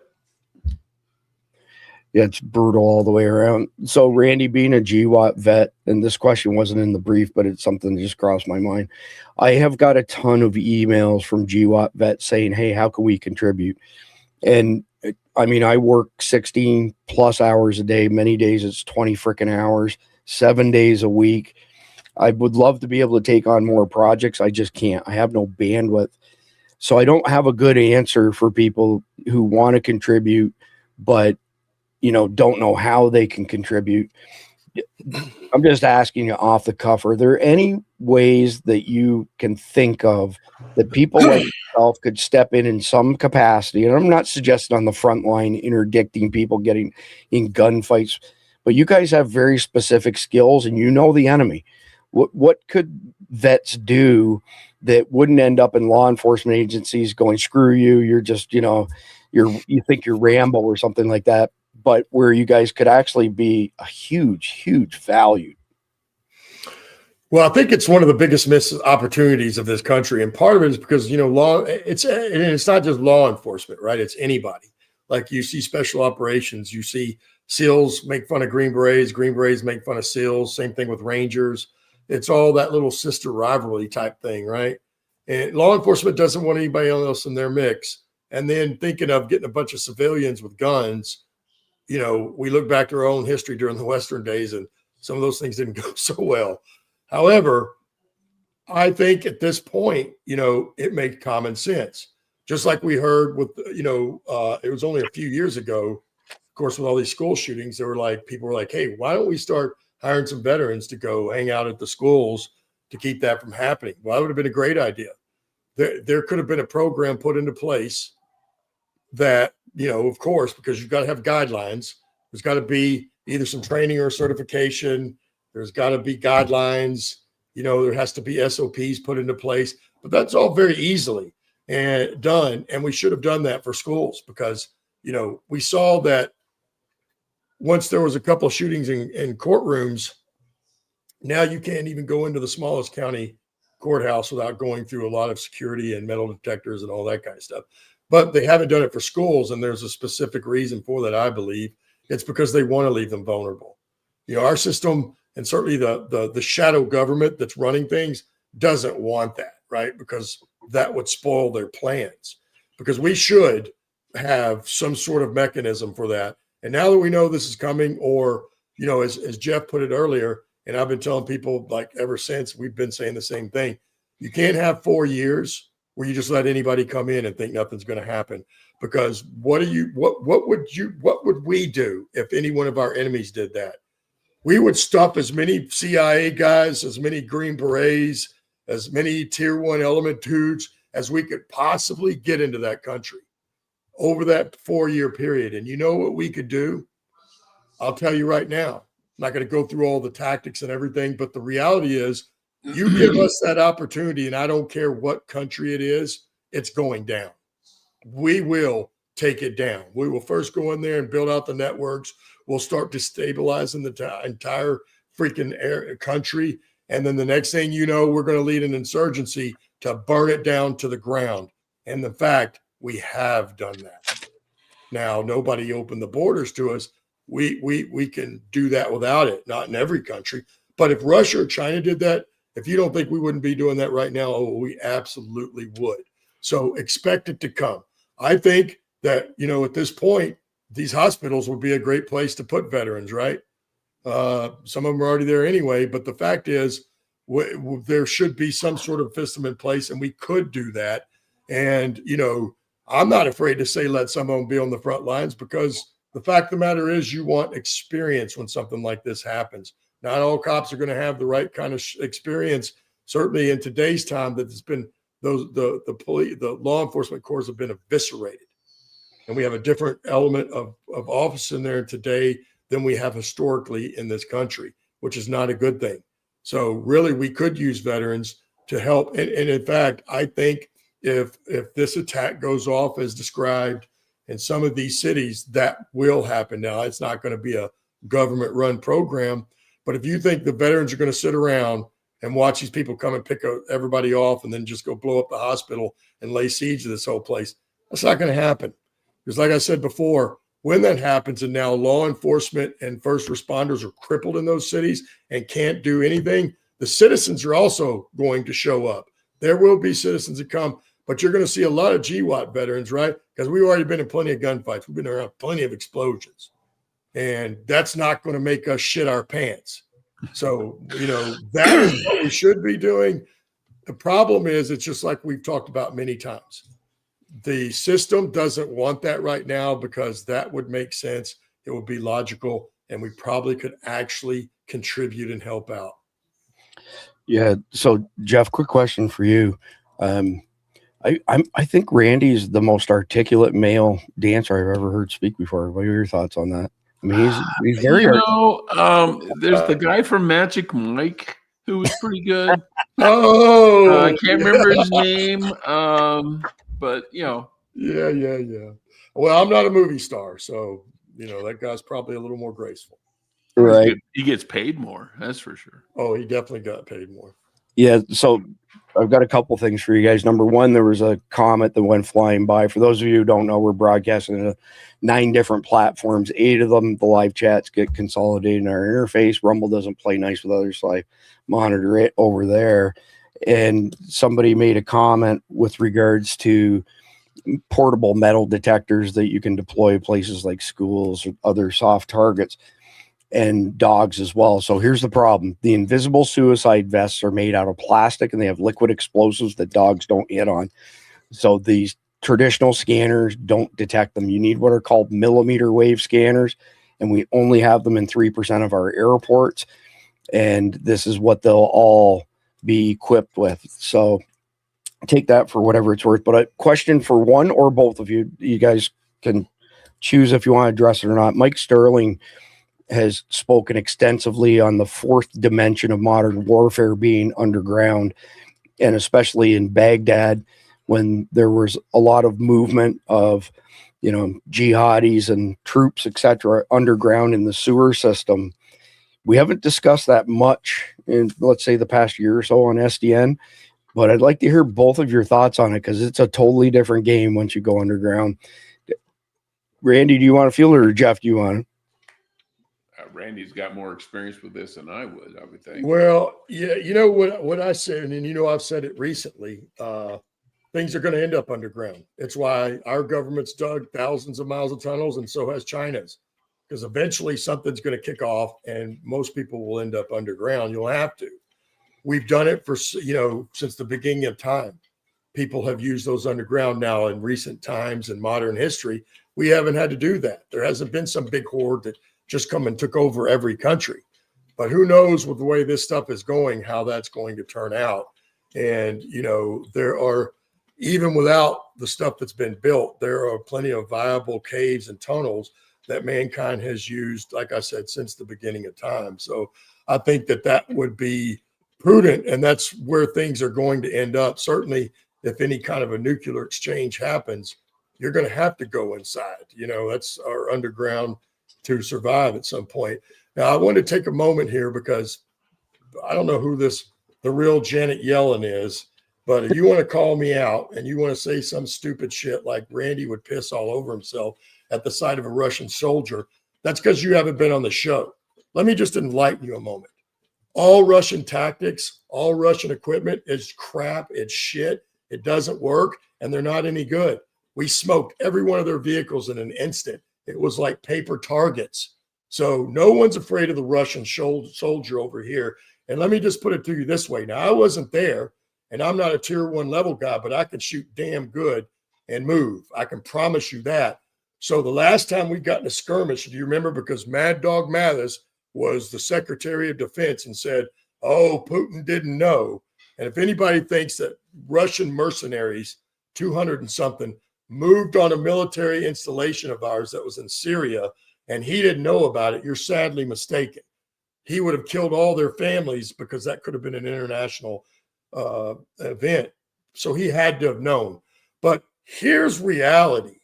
225 of those Russian contractors are supposed to be badasses come rolling up on our guys in that installation, and they smoked every one of them. And I'm not even sure we had a guy wounded. No one got killed. They killed all 225 Russian soldiers, and that was that. Well, you kicked them, so it's over. All right.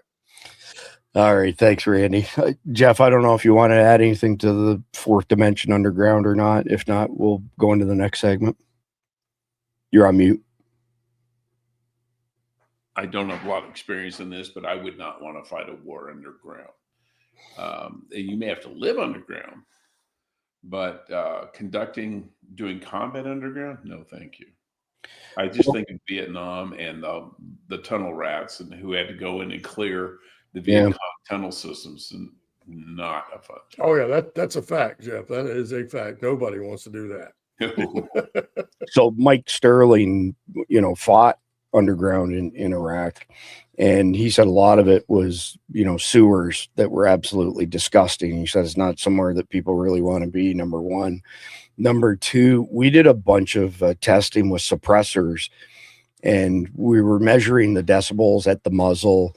We tried all these different suppressors, different ammunition, subsonic, supersonic, so on and so forth.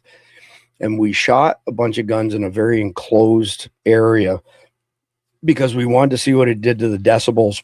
And one of the things that happened that I didn't expect, because I haven't fought in tunnels before, was that we had 3 guns that registered 130 decibels. So we had an FN 308, we had a shotgun, and we had the CMMG Mutant, which is an AR-10 chambered in 7.62 by 39.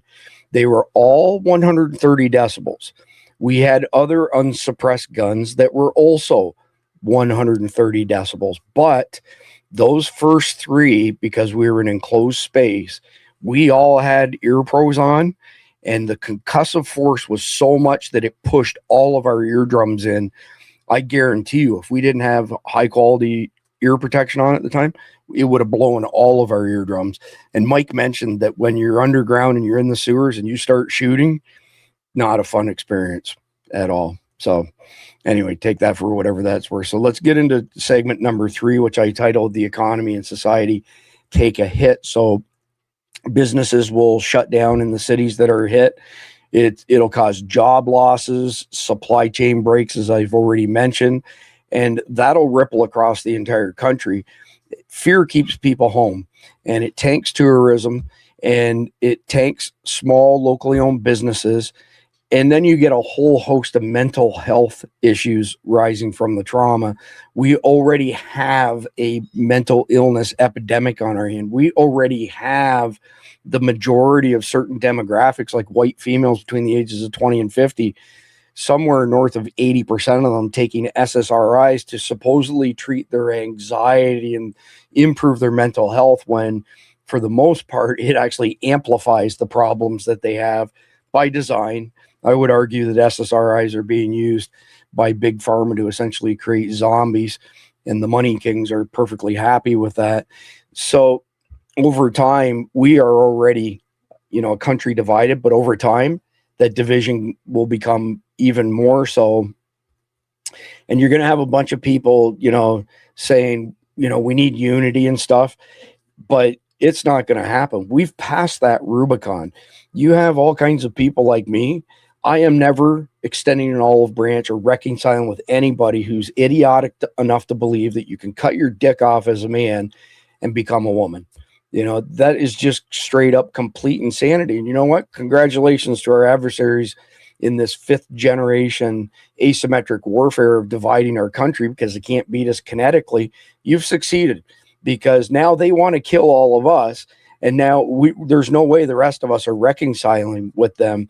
And we talked about civil war last night, and I don't know that there's any way to avoid that. And it's something that none of us want, but we will defend ourselves. So when these mouthy SSRI junkie, woke, progressive, communist liberals, if they start coming after people like us, it's game on, and nobody wants to see that at all whatsoever. So Jeff, I'm going to come to you first on this one. I want you to just kind of postulate on the economic effects in the 15 to 20 cities that get hit. Oh, it's going to be devastating. I mean, for the most part, economic activity beyond what is basic survival activity, selling of food and, water, etc., it's probably going to come grinding to a halt. You're going to have devastation in the immediate areas. You're going to have, hospitals that are effectively, going to be shut down just because, they're now crime scenes. And it's going to be a disaster. I mean, it's going to be like a natural disaster. It's going to be like if a hurricane hit. You know, how many factories open up the day after a hurricane, a class 5 slams into a city? The answer is probably none. And it's gonna be like that, and it's gonna take a long time to recover. And a lot of people will just leave. They won't feel safe there anymore, and those who can will leave. I mean, if you're renting an apartment and you're gonna go, I'm out of here, and you can go somewhere else, and you can leave your landlord hanging, and you're gonna say, find me and sue me. I'm not staying in this place. They just killed 50 people next door. Yeah, I can't say that I disagree. Randy, I'm curious what your thoughts are. Let's say it's post 9/11 2.0. We've unsieged the hospitals. We've now got the follow-on attacks happening sporadically. What happens to our society when the chasm between those who have and those who do not have is wider than ever? Because you've seen this when Baghdad fell. How at risk are the people who did their due diligence and prepared, stacked up food, water, and all those things? I personally think it's like going to be like having a big bullseye in your back, and you probably want to hide everything you possibly can as far as cooking. You don't want scents escaping, that they have food, those sort of things. But maybe you can tie that to your firsthand experience in Baghdad. Yeah, I would say it's, things are going to be bad. If things fell, things certainly look like what in Baghdad, and, all this stuff had happened, and it's still not over yet. What I saw is, like I said, just, a lot of very poor people that had nothing. And what do? They send their kids out to the street every day of life, all day, to beg for food for everybody going by. Certainly the soldiers and all the vehicles going by, they were out begging for food. And that's what you'll see again, because no matter what, they're not going to, all of a sudden become rich and they can go buy everything. You're going to see a lot more poor people, a lot of people without anything, and people without homes. So that goes one direction. It goes one direction, and things will be worse. And then, as Jeff mentioned, even the survival stuff won't be available anymore. But you certainly, once the gas station empties out, there won't be any more gas being delivered. Which probably the shelves at this point will already be empty.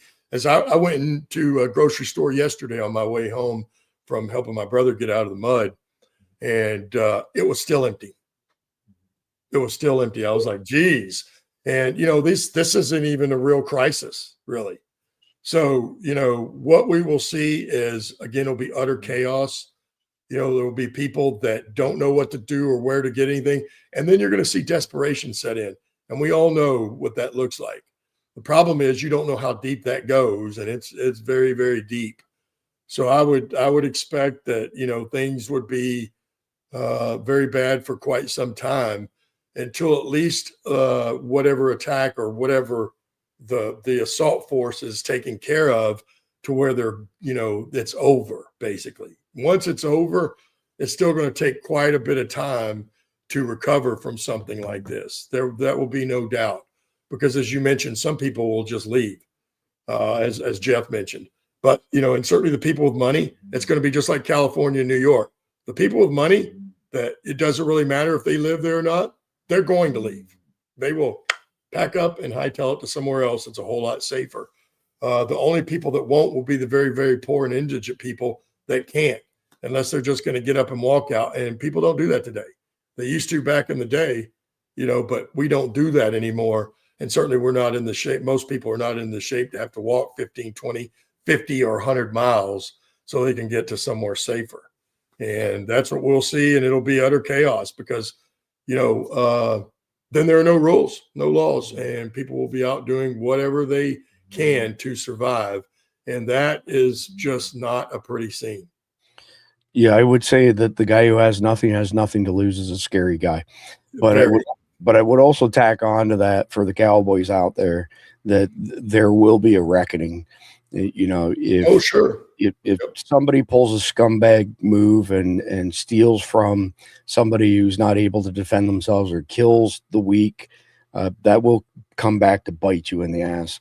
So that's the end of segment number 3. We're fixing to move into segment number 4. Before that, just really quick reminder, SD 25% off Wasatch Wagyu ends at midnight tonight. If you spend over $99, You get the 4-ounce bag of jerky for free. Plus, if you're a Survival Dispatch Guardian member, forward your receipt to support at survivaldispatch.com, and I will tack on 30 days to your annual membership for free. The same thing applies for our friends at Carnivalt. Forward your receipts for over $99 to support at survivaldispatch.com. If you are an annual subscriber to the Survival Dispatch Guardians, which means you get all of our emergency notifications that go out 6 different ways to our people.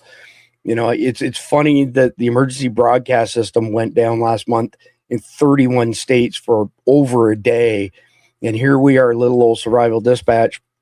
We did a test of the SDN system, Survival Dispatch Emergency Notification System, not too long ago, and every single person got the notification on at least one device. It goes to your email, it goes to our Element server, it goes to our old Signal SDN's channel, it goes to our Substack, it goes to the POC-Link radios. I mean, we've managed to build a pretty kick-ass, redundant, resilient emergency notification system. So again, sign up as an annual guardian. You get a whole bunch of cool stuff, 17 private channels. And if you buy Carnivalt or Wasatch Wagyu, I'll tack on 30 days every time you spend $99 or more. Segment number 4, I titled Rivals Push Back on U.S. Power. China, Russia, and Iran team up more, ignoring U.S. rules and backing each other against sanctions or pressure. Their proxies stir trouble in key spots, testing U.S. alliances and shifting power away from the West. This realignment weakens global trade deals, forcing America to adapt. Old partnerships fall by the wayside. Jeff, I'm going to come to you first on this because you have a global perspective on things. Once again, I'm asking you to speculate here. How do you think China and Russia in particular will take advantage of the situation post 9/11 2.0?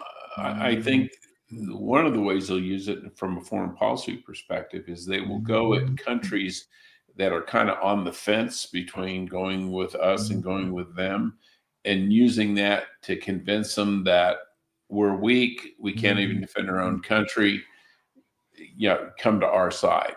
And so there'll be some effort to kind of steal away people on the fringes of our orbit and draw them into their orbit. And it'll work for some. A lot of them they're in our orbit because they think we can protect them. But if we can't protect ourselves, they're going to go, well, you're not going to be able to protect me, so I'll go with the guys I think that can. I think, and then in other ones, economically, our economy is going to take a massive hit, and if they didn't step on the gas, so to speak, on theirs, at the same time, they'd be stupid. If your opponent trips and falls, man, you jump on it. So I think there's going to be a lot of that as well. Yeah, I think you're spot on with regards to China and Russia. So, Randy, I want to ask you about Iran.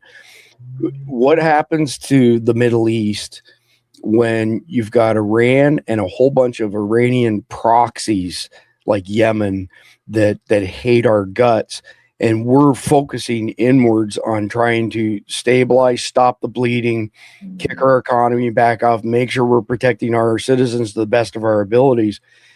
Just speculate for me on how that could potentially unfold in the Middle East as far as a caliphate is concerned.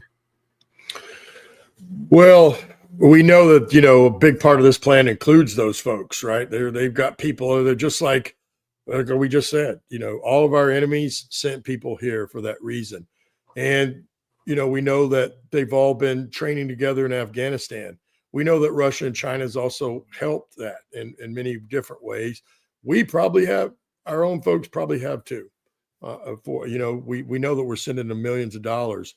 So I think what we could possibly see is it might embolden them a little bit. You know what I mean? And it's going to be like every other enemy on our planet, because we would do the same thing. This is going to be their moment, and they're going to know that this is the moment. This is their chance to topple the United States. So I think they would, for however they can, to what degree they can, they're going to help command and control, and then further this attack's agenda. I think that's what we'll see, unless we crush it right off the bat, which clearly we're not, or there would already been intelligence work on it right now. It's no different than, why wasn't the FBI the one that discovered all the fraud going on in Minnesota? It's so obvious. It was so easy. Why did they not discover that? Why did they not discover the Signal app? Why have they not turned all the corruption going on in all the other states?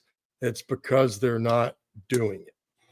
So all of our enemies, including Iran and everyone in the Middle East, Russia and China and Korea and North Korea, this will be their moment, defining moment. If they have any assets here, they're going to activate them. If they can get more here, and during that, they're going to do that also. I mean, it's what you would do.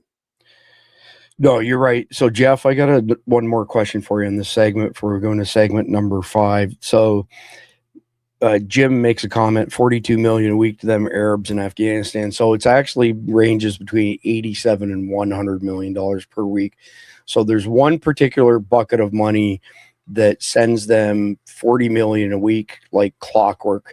Then there are several other buckets of money that send them varying amounts. It's never less than 87. It's never more than 100, at least for the past couple of years, which is an enormous sum of money.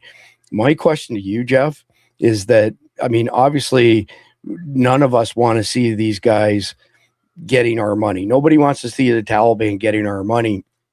And Sebastian Gorka, is under this impression that we can buy peace and quiet. Yeah, maybe this much, not a whole lot more than that. You can, for a very limited amount of time. So here's my question to you. What happens when we cut the money off? It's the right thing to do to cut the money off, but it seems to me we're back to that situation. The guy who has nothing to lose is a scary guy, and they screw it. It's time to attack. Well, I think the difference will be those who are stabbing you in the back will now stab you in the front. You're still getting stabbed. We're giving them money under the illusion that they're not going to attack us. Yeah, they are.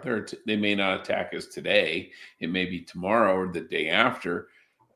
We're not buying peace. We're renting it. Nothing is permanent. And you can't. What happens when they ask for more money? Do we give it to them?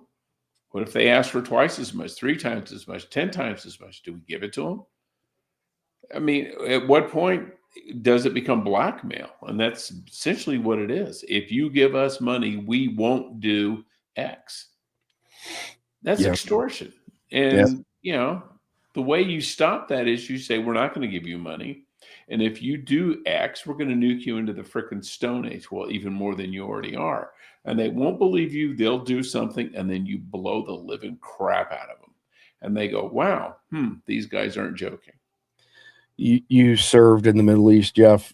Just out of curiosity, are there any countries or cultures in the Middle East that don't smile to our face while stabbing us in the back? Because my impression is they all do it. Well, I think all countries do to an extent. You'll never find a country or a culture that is 100% in line with you.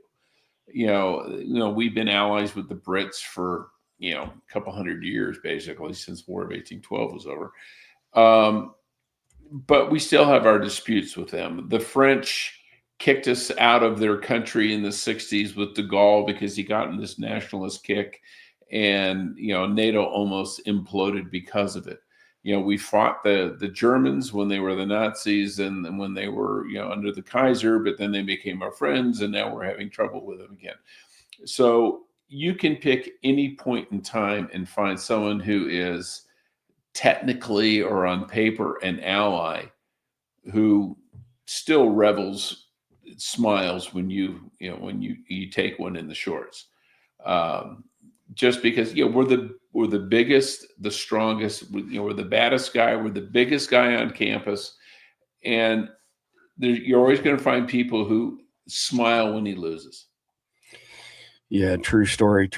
So let's move into the final segment and put a wrap on this for this week. So segment 5 is titled Time for America to Step Up. So facing all the threats we've discussed tonight, the United States needs to boost intelligence sharing, fix weak spots. And when I say boost intelligence sharing, I'm talking between the feds, the states, the counties, and the local levels, because the fusion centers have been a brutal failure thanks to people like Kash Patel downplaying the threat against us. But in addition to boosting intelligence sharing and fixing up weak spots, we still have weak spots on our borders. I would argue, especially the northern border. But there are other sectors of the border that are weak. For those of you who don't know, we are the sex trafficking capital of the world, and shutting down the southern border has barely moved the needle on that. You have groups like TDA and cartels. TDA is opportunistic, right? They'll work for anybody for the almighty dollar, regardless of what the job may be, whether it be another cartel, organized crime, a bad government like Maduro's, et cetera, et cetera. So these guys take shipping containers and fill them full of people that they're going to human traffic, women and young children, and they bring them up barges up the Mississippi Delta. And then they hit the tributaries like the Tennessee River, Missouri River, et cetera. They can reach approximately 60% of the lower 48 doing that. And I'm sitting on some highly explosive intel that I've had in my possession for over a year, and I don't want to go to jail or shoot myself 3 times in the back of the head. So I have to be careful what I say here. But it details how they are dropped off at these, the humans being trafficked are dropped off at homes on the waterways at night. What looks like a 1,200 square foot home is actually 4,800 square feet, because it has 3 levels underground, essentially processing centers. Then they have tunnels leading away where they take them out in the middle of the night, put them into a box truck or whatever the vehicle is for the last mile of where they're being delivered to. We still have porous borders. It's just not as obvious as people walking across like they did during the Biden installation. So we need to build stronger ties with allies on one hand. On the other hand, our allies have been shitting all over us, and I don't trust a whole bunch of them anymore. So I don't know that it's worth investing too heavily in allies, because most of them are under the control of the WEF, money king sort of thing. So I would say the next part is to get meaningful change here in America. First and foremost, we have to fix our elections. We have got to ensure that we no longer have fixed elections. Since Woodrow Wilson in 1912, in my opinion, we have had 3 legitimate outcomes, even though the money kings cheated. So that would be JFK in 1960, Trump in 2016, Trump in 2024. Every other, election has been political theater to install, essentially puppets that are controlled by the money kings. And it doesn't matter if it's Republicans or Democrats. They're 2 different sides of the same coin. I've been saying that for many, many years. But we have to, number one, we have to fix the elections. And number 2, we have to fix the number of illegals here who are essentially stealing from non-sanctuary states. So when you have millions of illegals in California that are counted in the census, that does 2 things. They get a bigger slice of the pie from the feds, and they get more representation in the government. And as far as seats in the House of Representatives is concerned, until we fix elections and then we fix this census problem, nothing is going to be more than smoke and mirrors, political theater. That's all it will truly amount to. So Jeff, I got to come to you first on this one, because it's intel related. I know you weren't like an intel specialist in the CIA, but you're very well, read on this stuff. How could we bump up our intel practices like right now? Like if somebody were to, ring the bell and say, this is a 5-alarm fire coming in, what can we do really, really quickly to improve our intelligence game? Well, you've got to eliminate the stovepipes. And by stovepipes, I mean, you've got something that goes up one way and everybody up the stovepipe hears about it, but people off to the side don't. And for intel agencies and for a large extent law enforcement too, this is an anathema to them. they don't like other people having their info. Some of it's legit. They don't want their case compromised. They don't want their source blown. I get that. I was that way too. I didn't like, I didn't like revealing my sources to people, even though I knew they had TS clearances, etc. But when it comes to defending the homeland, there's a point where you've got to say it runs counter to my intuition, but I still have to do it. And you need to drive into these people that it's not about you, it's not about your case, it's about saving American lives. Yeah, true story. So, Randy, you're going to get last kick at the can on this, and I hope you took your blood pressure meds today, because I'm going to take you to that spot. I want to know what your thoughts are on how we deal with the invaders that are in our country that some people are estimating is as high as 100 million. I'm not saying that's the number. I'm saying some people are estimating it that high. How do we get these people out of our country, or is it an insurmountable goal? Well, as Khalid told us about Pakistan, when they got rid of all theirs, it just is proof, because anything Pakistan can do, we should be able to do 10, 15, 100 times better. That's a fact. So I don't think it's a dead issue. I just think that we would have to come together, not necessarily the whole general public, because we know 20% of that population, they ain't never coming back. And they are led to believe that they're the majority, but no, and you're down to 20%. But the reality is, what needs to happen in all 50 states and all the cities, certainly the major ones where most of these people are, you're going to have to get local law enforcement involved, right? Or you see what happened in Minneapolis. If Minneapolis had their local law enforcement assisting ICE doing that, those two people, Good and Preddy, would still be alive. They would still be alive, because local law enforcement would have had the perimeter force to ensure the fact that that doesn't happen, so that ICE, now the federal agents, can go in and do their job and snatch them up. And then guess what? The local law enforcement isn't going to turn around and let them go, just like Minneapolis and many of those other states, California, New York City, LA, all those places aren't even holding them. So that's where our problem is. I also think that there's a way to get them to self-deport, right? First, you start cutting off all those benefits. And then you just maybe offer them a plane ticket and some money to go on back. And no harm, no foul. Get out of here. See you later. We won't throw you in jail. I think that would go a long ways to it. And certainly when we cut off those benefits, because I saw something the other day that struck me, it might be very well true, because we know now all of our electric bills across the country went up. It isn't just because we have less energy. It's because of all those data centers use a ton of energy.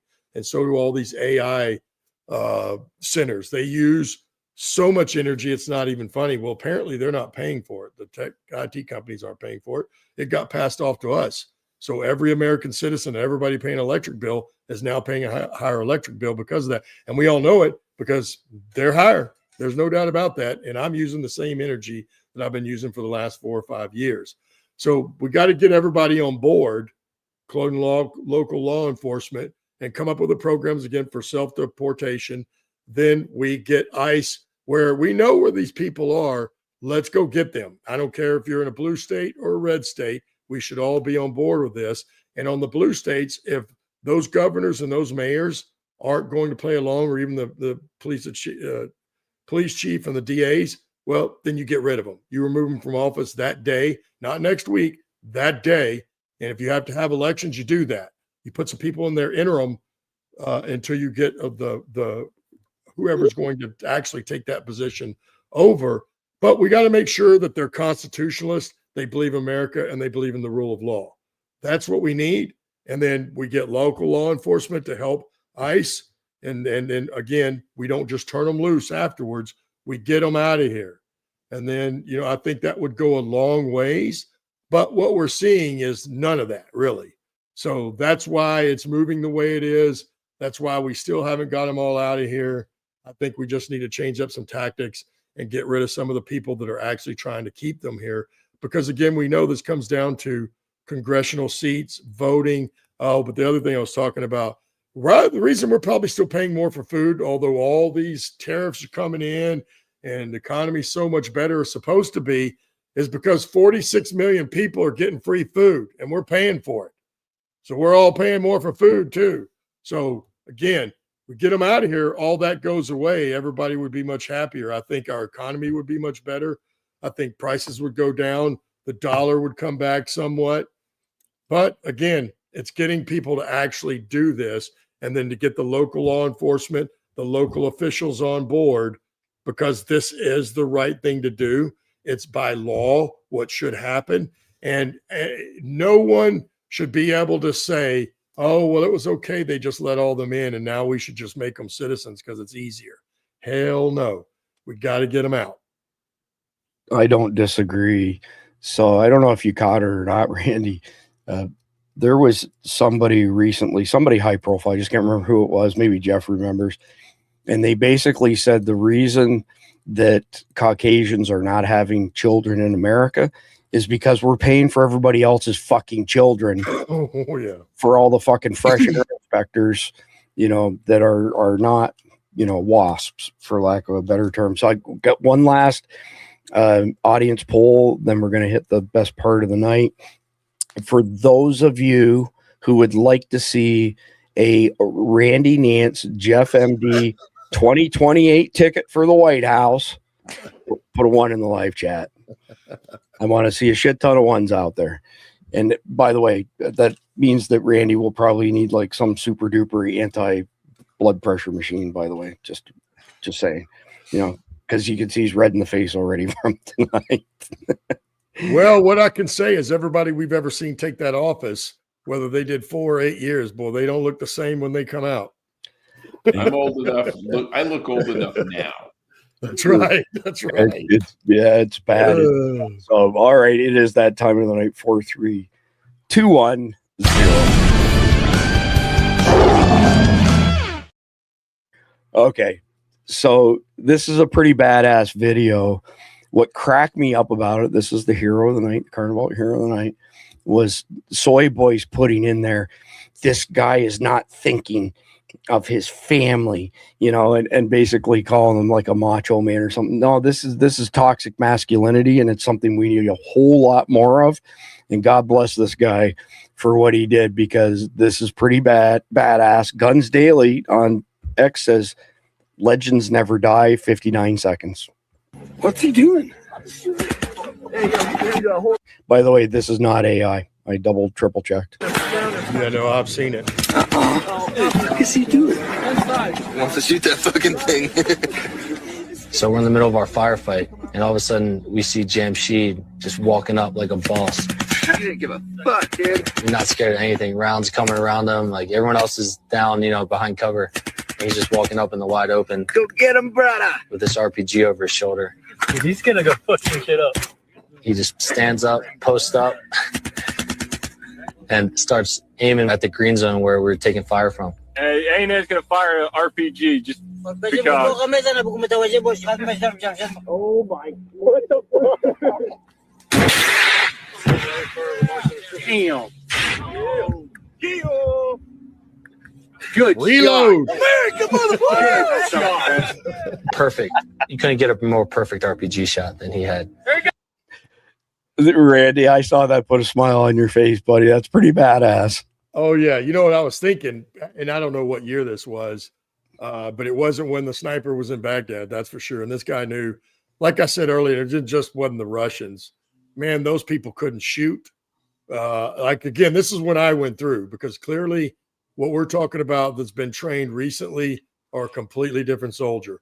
But what those guys were fighting and when I fought, there was some shooting going on, but clearly he determined, you know, they can't shoot very well and we're all stuck here anyway, so might as well go do something about it. And that's exactly what he did. And hey, those things aren't exactly easy to aim either. They kind of do like this, you know, and they kind of flutter all over the place. So him making that shot, boy, that was most excellent. And, you know, probably from a little help from God right there, because it drove right in there. So, Jeff, as I'm watching this guy walk out there and everybody's commenting on bullets flying and stuff, it reminded me of the story that I told you that happened way, way back when my friend Jaden we were fixing to go to the range, and I said, yeah, I just bought my first AK-47. He's like, that's great if you want to hit everything around your target. Yeah. I was thinking the same thing. Yeah, we had Afghan guards. Oh my God, they couldn't hit they couldn't hit water if they fell out of a boat. Unreal. I mean, the balls on this guy, though. Like, Oh yeah. Well, I sure. knew an Afghan that he was scared of nothing. Guy named Waleed, and he was a badass. He was a Buscacci player and a good dude, but he got stabbed and was limping. We're like, what's the matter with Waleed? Oh, I got stabbed. And they were just like, yeah, it's just the way it is. It's amazing. so Mike Glover likes to tell a story on how he fought with an Afghani beside him. Same thing, that the guy was just, he was outstanding and a badass. Yep. So let's knock out the conflict. The questionnaire. Morgan and his wife Mel had a plan in place as to what they would do if a major catastrophe happened and they were separated. Do you and your family have a plan in case a disastrous event takes place, natural or man-made, and you suddenly lose contact with one another?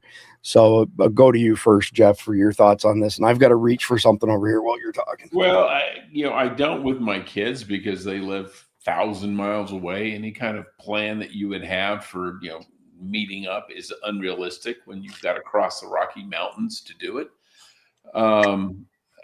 My wife and I, not so much a formal plan because we're basically together all the time. So it would be like, I'll cover you, honey, head for the house. Right on. Randy, your thoughts?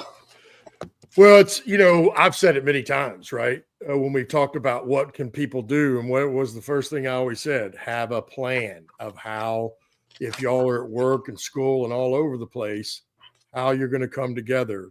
You can have, you have designated spots, but also what you're talking about, if you come automatically separated, it's one of the reasons why in the infantry and certainly special operations, but it starts in the infantry because it always goes back to infantry tactics. No matter how high speed we get, it always goes back down to infantry tactics to take that objective.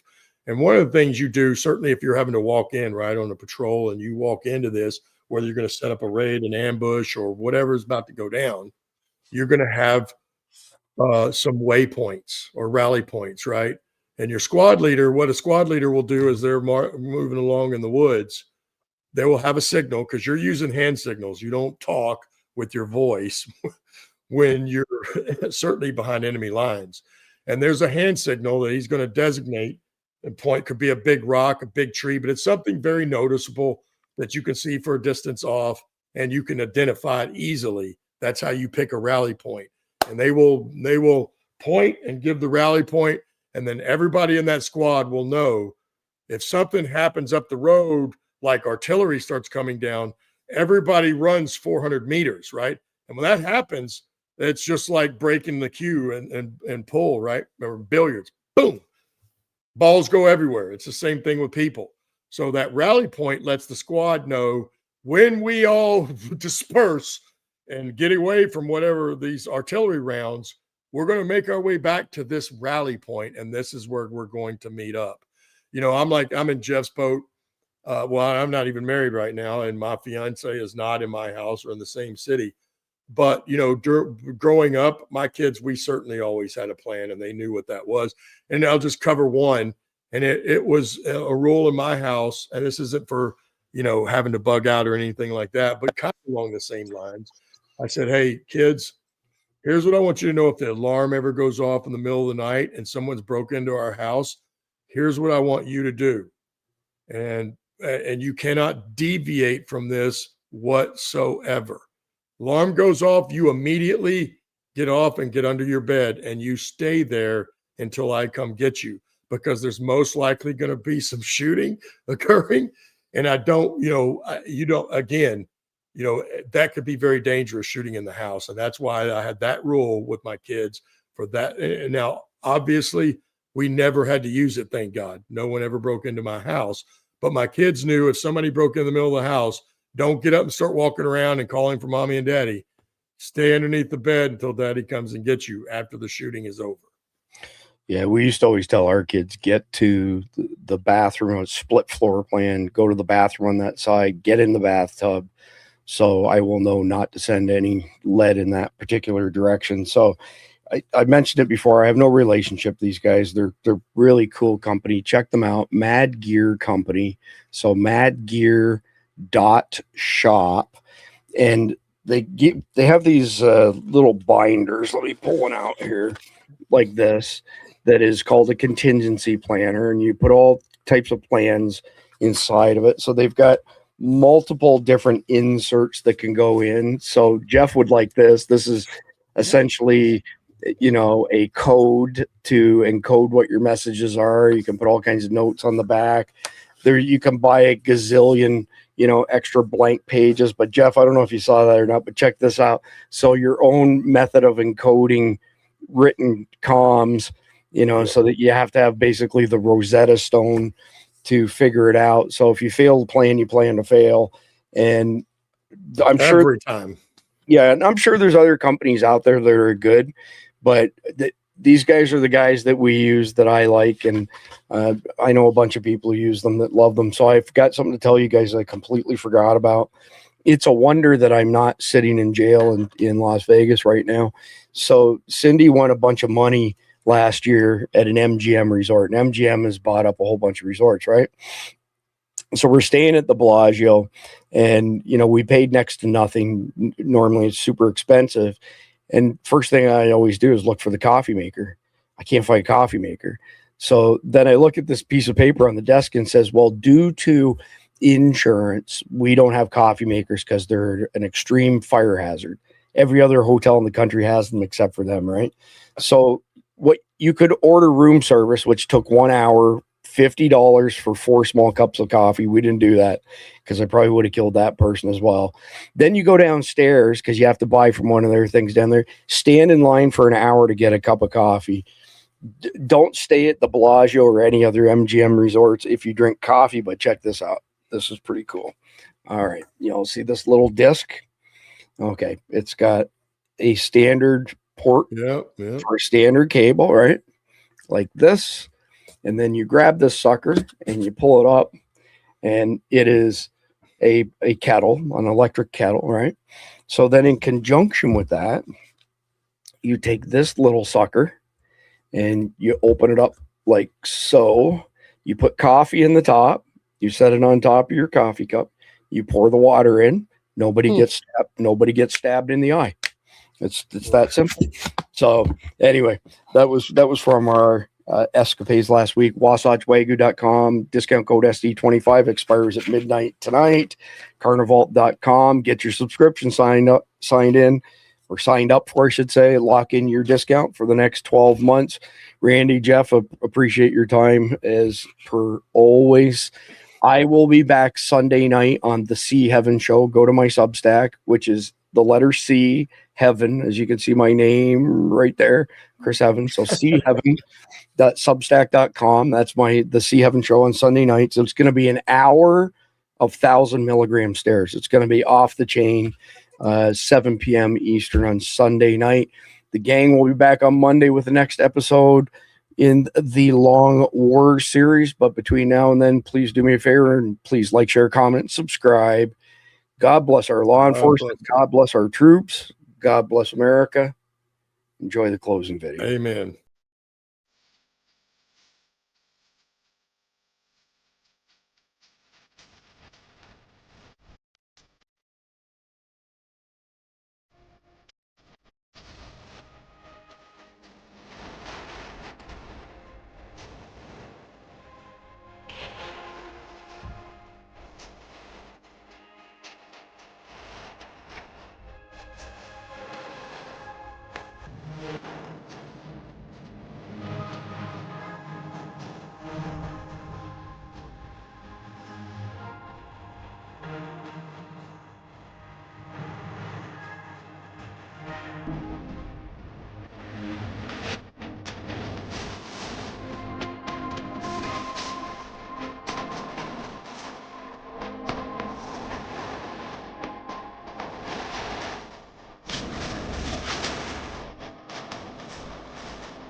There comes a day, people posted up stop at the end of your driveway. They're calling for your head and they're calling for your name.